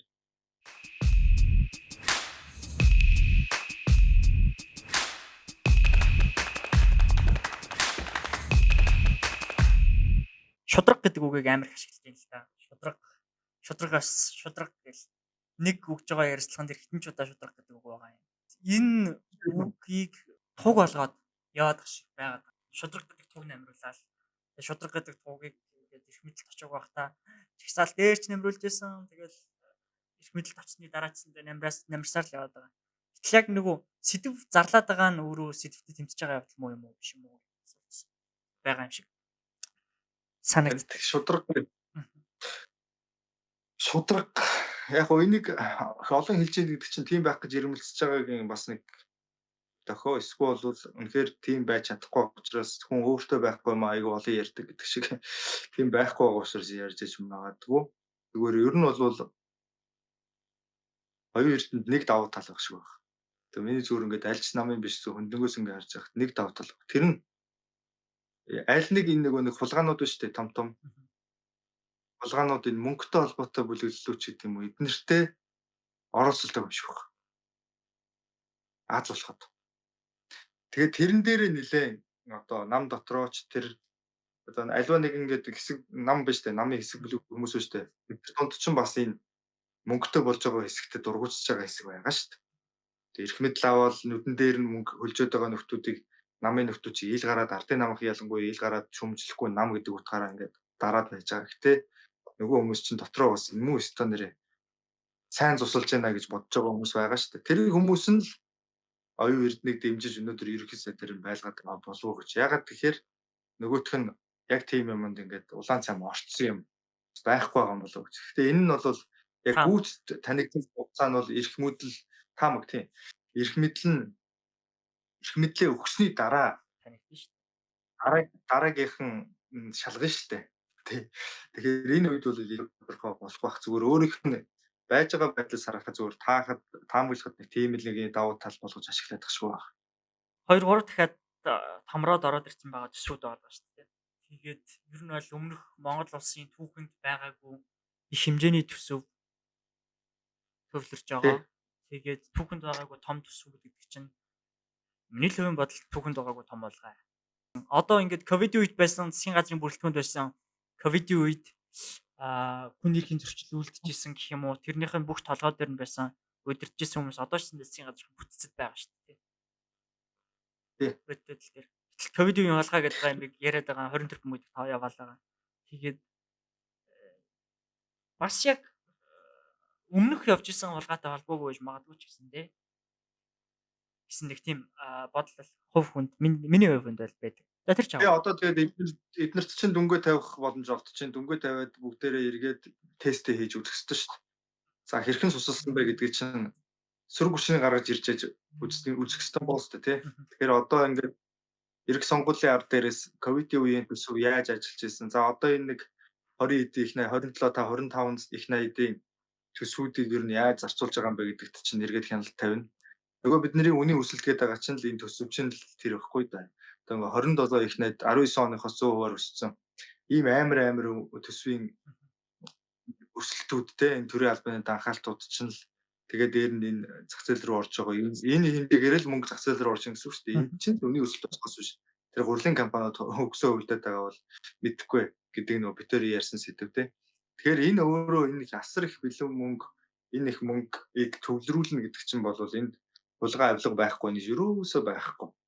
Тэгэхээр энэ бол дараагийн эрх баригчдын барьж авах ёстой сэдв, сэтгүүлчдийн бас сануулж авах ёстой сэдв. За яг энэ төсвийг тавиад том бүтээн байгуулалт яг том зориг гаргаж хийсэн ажлууд нь юу вэ гэж автобуснаас өөр. За бид нар бол автобус ямар ч гэсэн худалдаж аваад нэг фейлдээд дараас нь бас нэг худалдаж аваад ингээд явж байгааг бол харж байна. За өөр улсын төсвөөр ингээд эрчим хүчний их усруудыг нэмсэн үү, нэмэх алхам хэрхэн хийсэн гэх мэтчлэн юмнуудыг харахад их хэцүү.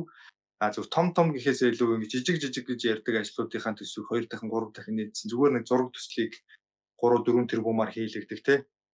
Тэгэл энэ нэг тэрийг нь хэлэхээр гэтээ галзуураад байгаа чинь тэр гэл нэг дарга нарын яриа бид нэр харсан.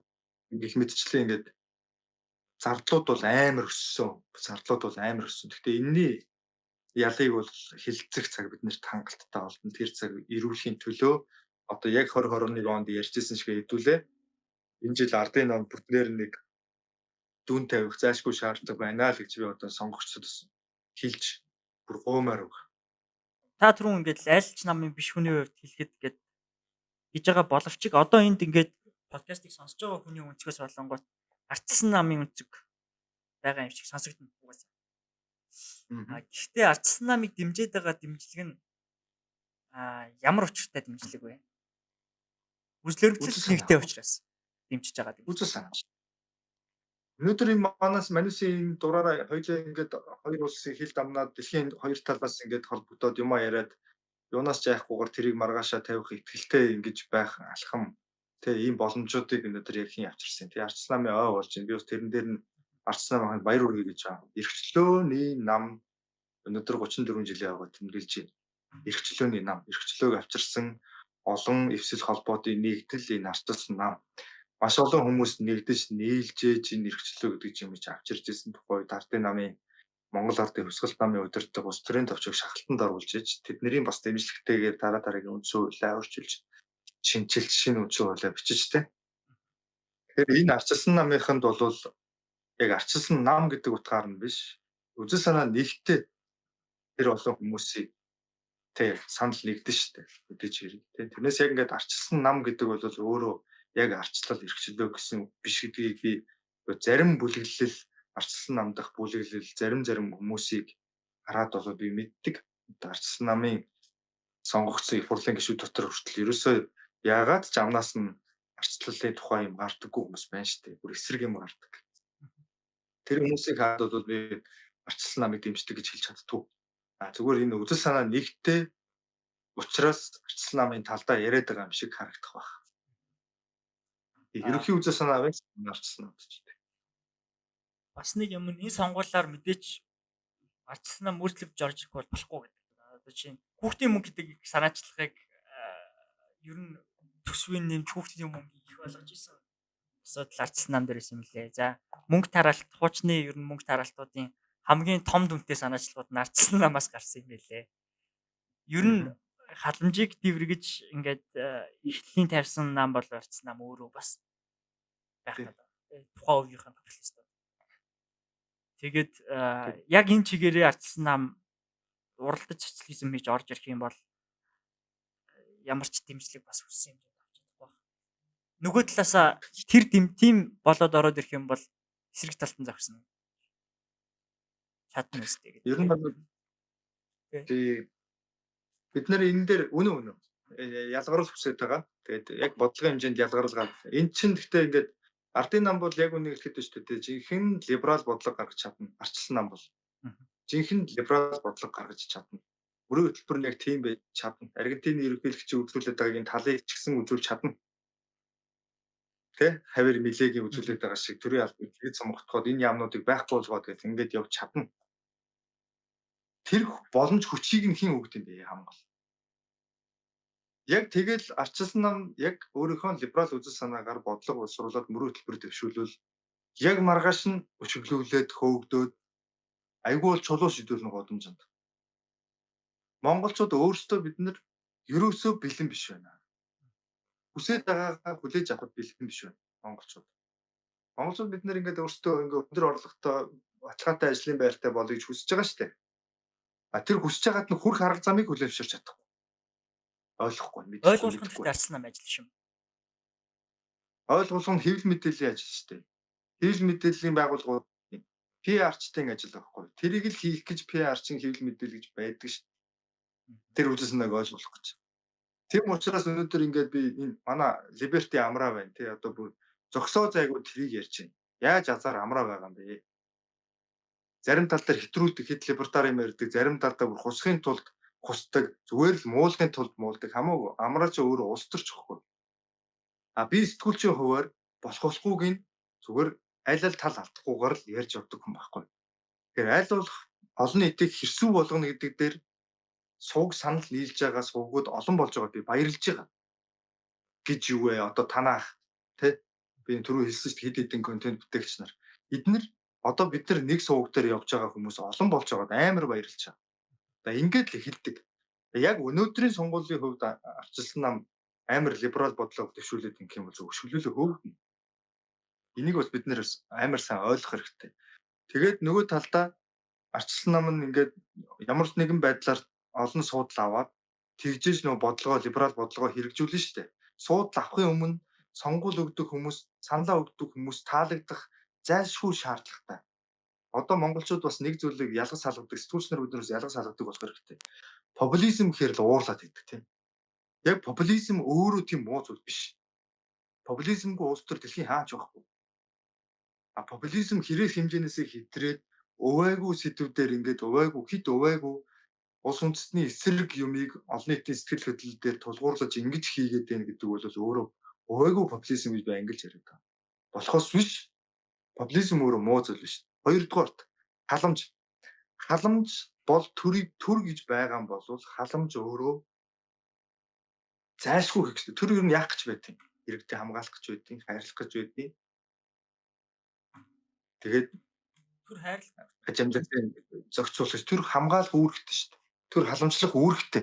Хамгийн гол нь халамж хавтгарч болохгүй. Хинт халамж хамгаалалт хэрэгтэй юм бэ? Тэрнэрүү чиглэх ёстой. Тэрнэрүү чиглэх ёстой. Одоо энэ хувьцаа эзэмшүүлээд шүү дээ, тий. Одоо ингээл 5-7 том ордынхоо хувьцааг эзэмшүүлээл. Тэгэл хувьцааны ногдол ашиг оронгууд хүмүүс уурлаад байгаа, эсрүүцэд байгаа. Энэ ер нь бол хүмүүс ингээд мөнгөтэй болно гэдэг чинь зөв хэрэг сэтэрчгээрээ л асуудал болохоос биш. Ер нь ингээд хүнд ингээ мөнгө бий болноо. Хүн халаасандаа нэг хэдэн төгрөгтэй бас нэг болно гэдэг чинь өөрөө нөгөө талдаа худалдаачдын ажлыг дэмжиж байгаа, нөгөө талдаа ажлын байран дээр ажил хийж байгаа хүмүүсийн цалин орлого болж байгаа. Нэг мөнгө эргэлдэж идэг. Өөрөө ингээд эдийн засаг ингэж эргэлдэж зүсний эргэлттэй адилхан. Энийг л дэмжиж байгаа зүйл, сус хэлж байгаа, тусал хийж байгаа зүйл баггүй. А ерөн зүгээр төрөний асуулт руу буцаад ороход хэрвээ арт түмэн бэлэн байгаа бол арчилсан нам либерал бодлогоо зүгээр заавал эрх барьж хэрэгжүүлэх биш. Бүр яг либерал бодлогоо бариад дэмжлэг одоо авч чаддаг бол ингээд мөрөдөлбөр явахд бол бэлэн байгаа баг. Ямар ч гэсэн өнөөдрийн удирдлага бол тэгэхээр бэлэн байгаа. Яг тэгэхээр яг тийм үзэл бодолтой хүмүүс удирдлагт нь байгаа гэдэгт би бол 100% итгэлтэй байгаа. Яг тэгэхээр цуг ажиллаж ирсэн юм чи. Сүүлийн асуулт ер нь 24 оны сонгуул дээр зарцсан нам Монгол Ардын нам гэж үнцүүд ярьлаа. Сэтгүүлч нар хэвлэл мэдээллийн байгууллага ямар байх ёстой юм? Улаанбаал юу их юм? Хоёр үнцэг. Хэвлэл мэдээллийн байгууллагуудаасаа би нэг л юм байнгын гуйдаг. Ямд бахасаа л гуйдаг. Өөрсдөө юу хүсэж байгаагаа мэдэх зорилгоо тодорхойлож жоохон зорилготой зарчимтай ажилламаар байна. Тэгэхгүй зүгээр ингээд нэг хэдэн улс төрчдийн дуудаж өгдөг мэдээллээр хоорондоо байлгадаг байлдааных нь хэрэгсэл, зодооны хэрэгсэл, чавхных нь чулуу болоогүй гэдэг юусэн болохгүй. Одоо энийгээ бүр болио гэж байгаа. Үнэхээр мөнгө санал болгодог. Зүгээр одоо ингээд энэ ардын нам бол ийм амар өндөр төсөвтэй нам болоод одоо яста гахтлан гэдэг шиг те яста жинхэнэ мөнгөөр зүгээр бороо оруулъя гэж байгаа. Одоо зөв хар ухаанаар бодоход нь шүү дээ. Асар өндөр хандлттай нэвтрүүлэг хийдэг. Нэвтрүүлэг хийхгүй байсан ч гэсэн болсон олон нийтийн дунд амар хандлттай, хүлээлттэй байдаг ийм мөнгөний санал бол асар их орж ирдэг юм гэдгийг би хэлмээр байгаа. Зөвхөн чамд орж ирж байгаа гэрээд байгаа юм биш ээ. Би одоо сэтгүүлч танд хэлээд байна шүү дээ. Чамд орж ирдэг. Бүгдэнд нь орж ирж байгаа. Тийм учраас юу бодох вэ? Хамгийн түрүүнд одоо янхан болохгүй тулд юу бодох вэ гэдгийг хамгийн түрүүнд бодъё гэдэг байхгүй. Тийм учраас зарчимтай бай гэж би одоо сүүлийн хэдэн жилжингээ ярьж байгаа. Яг итгэж үнэмшиж байгаа ажлаа хий. Тэргийг чи итгэл үнэмшил чинь юу юм бэ? Чөлөөт хэвлэл мэдээлэл гэдэг бол эрхчлөөс өөртэй. Эрхчлөө байхгүйгээр эрхчлөөний үзэл санаа төрийн шийдвэрт тусахгүйгээр чөлөөт хэвлэл мэдээлэл байх боломжгүй. Тэрийг одоо бид нэр харж байна.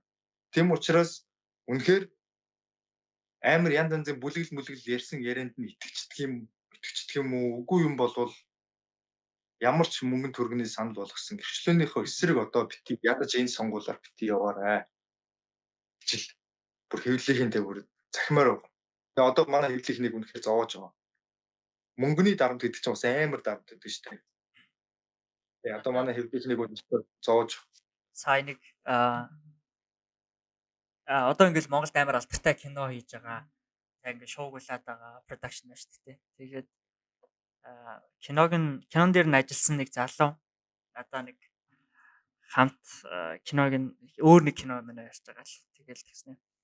Тэгээд би сая кинон дээр нь ингээд ажиллаад үзлээ. Тэгээд яг үнэндээ ингээд юу гэдгийг янз бүрийн юм гадна дотны хамааралтайдаа хятадыг үзэн ядаа дээд хүн байна. Зүгээр өөрөө чин сэтгэлээс үзэн яддаг хүн байна гэдгийгсэн баггүй найруулагч. Тэгээд яг тэрнтэй адилхан сэтгүүлчд ялангуяа одоо Монголд яг тийм шиг санагдсан. Өөрөө чин сэтгэлээсээ итгэцэн одоо яг тэр нөгөө түгээх гэж зориод байгаа үйл баримтлалыг өөрөө чин сэтгэлээсээ итгэцэн учраас мөнгөний санал манлаас үл хамааран бас тэгж хийж явдаг. Магадгүй өөрөө үнэхээр мэдхгүй учраас мэдхгүйгээс болоод мэдлэггүй бал гарч гэдэг юм уу тэгж хийж явдаг юм шиг санагдсан. харин тийм. Наадах ч байхгүй. Тийм учраас мэдэх хэрэгтэй. Манай сэтгүүлчид жул байна энэ төр гэж би баян хэлдэг ш. Манай сэтгүүлчнэр ингээд үзэгчтэй чирэгдсэн байна. Ерөөсөө юу ч мэдэхгүй байна те. Жохон ингээд сууж, бодож, судалж, сурч өөрийгөө жохон хөгжүүлэхгүй бол энэ нийгмийн хоошин татаад дууслаа. Энэ төр гэдэг ач ерөөсөө тэр байхгүй. Одоо ингээд үзэл баримтлал бол тэгж хүнийг тэгж амар хин нэг зэгшүүлдэг юм шүү дээ үзэл баримтлал. Үзэл баримтлал тэгж донслогддог байхгүй. Үйл явдал яг л нөгөө үздэг олон анги кинотой адилхан ингээл юм харагдаад эхлэнгүүт үйл явдалд дагаж намраад ингэдэг чинь өөрөө үзэл бодлого байна л гэсэн үг байхгүй. Итгэл үнэмшлэх байна л гэсэн үг.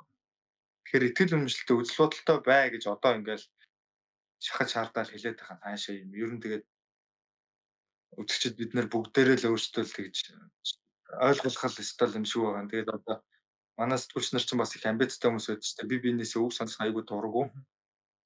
Тийм хүмүүс байдаг. Гэтэ нэгнийхээ юу хэлхийг үргэлж амар анхааралтай сонсч байдаг. Зөвөр дэмждэггүй ч гэсэн нэг сонсч байдаг хүмүүс байдаг. Тэгээ манай сэтгүүлчнэр сонсож байгаа бол хэдүүлээ ингээд нэг үйл явдалтайгаа тхэн нэгний өгсөн мэдээлэл эсвэл явж байгаа юмыг ингээд нэг олон ангид кино сериал шиг бодоод сонирхолтой экшн гэж бодоод тэгээд тэрийг зүгээр ингээд 100 төдий болгож ажиллахаа болгох хэрэгтэй болчиход байгаа юм л да. Бид нэр илүү зорилгоор бодож улс орноо бодож ажиллах шаардлагатай болчиход. Одоо ингээд нэг бус төрийн үйл явдлаар 100 болгодог ус сэтгүүлчнэр байна шүү дээ. Ер нь одоо тийм болчихсон сошиалыг ашиглаад эхлэхээр бус төрийн үйл явцыг ингээд 100 болгодог олон ангид кино шиг тэрийг өөрж харж кайф авдаг. Тэрийг тэр тухай бичиж зүгээр кайф авдаг. Тэрийг бичээд цаана гарч байгаа үр дүн тэгээ ер нь цаашдаа яах юм, ингэхгүйгээр яах юм гэдэг шийдэл ярьдаг хүн байдаггүй. Ингээд 100-аац чийдэг тийм. Улс төрч биш те. Тийм зүгээр л ингээд 100 цаад байж байгаа юм байна. Тийм эмгэнэл явдлыг хүртэл ингэж болгодог. Тэгээд ингээд энэ байдлаас хэдүүлээ жоохон том болёо л гэж одоо сэтгүүлч нартаа бид нэр хэлмээр байгаа. Тэгээд аль болох чадхаар өөрсдөө хөгжүүлээрэй л гэж уриалаад бай. Тэгээд бид нэр ямар одоо ажиллаад дуусгах гэж байгаа юм шүү дээ. Тэгээд ирээдүйд зөндөө олон жил ажиллана. Буцаж очиод би ч гэсэн нэлээд ирчүүлжтэй ажиллана тэгээд ингээл. Таны хувьд хизээ буцах юм бас энэ сонгуулиар алсаас ч гэсэндээ яаж ажиллах үүргийг хүсдэг хүсэл сонирхол Намайг нэг дэвшин гэж янз янзын яагаад байсан. Би тэгээд бас боддгоо шүү дээ. Ер нь хідэн дагагчтай болоод тэг хүн нэг хідэн дагагчтай болонготой л нэг одоо л би ерөөсөө энэ хүмүүсийн төлөө явна.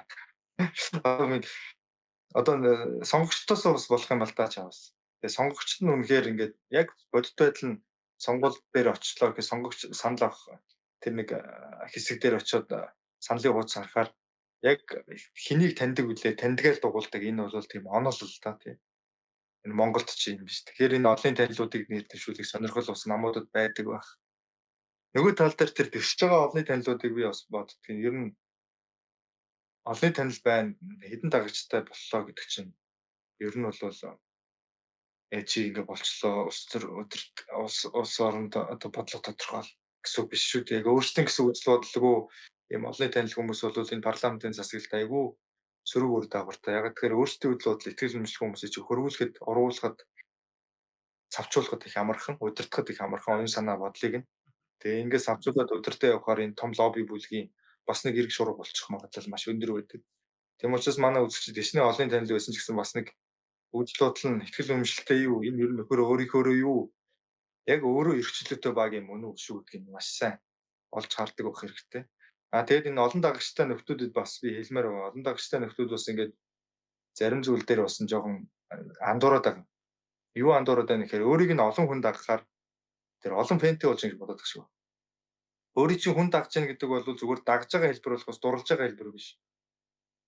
Өөрийн чинь тэдний нийт дагагчдын чинь бараг тал нь өөрийн чинь дооглох гэж тэнэгдэхийг чинь харах гэж эсвэл харж үзен ядах тэр хүслээ үзен яддаг тэр сэтгэл хөдлөлөө тижээж тэр маажуура одоо тий загтнаа гаргах гэж майчих гэж өөрийн чинь дагж байгаа гэдгийг бас сайн бодох хэрэгтэй. Одоо ингээд нэг би бол тэдэн мянган дагагчтай гэж ингээл жоохон ирдэж бярдаал тэгэл ерөөсөө айгу хортой юмуд айгу хийдэг хүмүүс байна.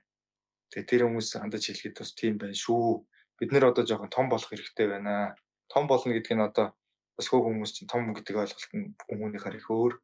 Тэгээ би том болно гэдэг нь нас бид хүрэх хэрэгтэй байна гэж хэлж байгаа. Оюун санааны хувьд. Физиологийн, биологийн хувьд биш. Оюун санааны хувьд жоохон нас бид хүрмээр байна. Жоохон эрсүү сууж насан турш том юм болмоор. Тэгжээж энэ дараад байна. Улс орны сонгуул тэгээ тэрнээс гарах ажлууд тэрний үр дагаврууд гэдэг юм уу сайжрна шүү гэж. Яах вэ? Би одоо YouTube суугаараа энэ нэр дэвшигчнэр тодорхойгүй байх шиг байна. Нэр дэвшигчнэр тодорхойд эхлэнгүүд би YouTube суугаараа гэсэн бус юм хийнэ. Ямар ч сан дугаа байхгүй. Би 21 онд яг ярьжсэнараа л явна. За. Холбогдсонд баярлалаа. Холоос зайнаас холбогдож байгаа болохоор зөндөө олон техникийн асуудлууд, цаад татварууд гарлаа. Тэгээд бааханч бодлоо. Тэгээд цагаа зарцуулаад бидний урилгыг хүлээж авсанд баярлалаа. За баярлалаа. Тэгээд Норгийнхандаа бас амжилт хүсье. Ингээд бид нэр бас нэг зах зээлийн одоо өнөөдөр нэгнээс ярьцлага авч байгаа гэсэн нэг зах зээлийн өрсөлдөгч нар шүү дээ. Тэгэхээр энэ чинь хэд мэдээллийн салбар гэдэг чинь өөрөө бас бизнесийн салбар шүү дээ. Энэ чинь нэг талдаа бизнес. Тийм учраас бид нэр өрсөлдөгч олон байна гэдэг бол тэр өрсөлдөгч этгээдүүдийн ашиг орлого өндөр байна гэсэн үг. Үзэж байгаа хүмүүсийн хэрэгжилж байгаа хүмүүсийн хувьд өөрт нь ирж байгаа бүтээгдэхүүн чанартай байна гэсэн үг. Тийм учраас өрсөлдөгч олон байх дуртай. Өрсөлдөгч олон болтугай. Тэгээ энэ салбар өрсөлдөөнөөрөө гол нь үзэл санаа тэгээд контентын агуулга юмараа илүү өрсөлддөг байгаасаа гэж хүсдэг. Тэгээ та бүхний ажил үсэд амжилт хүсье. Тэгээд агуулга өргөн хэлбэр бус цуцаан хүн болгонд нийгмийн сегмент болгонд хүрдэг контентуудыг олон хийгээсэй гэж хүсэж байна. За.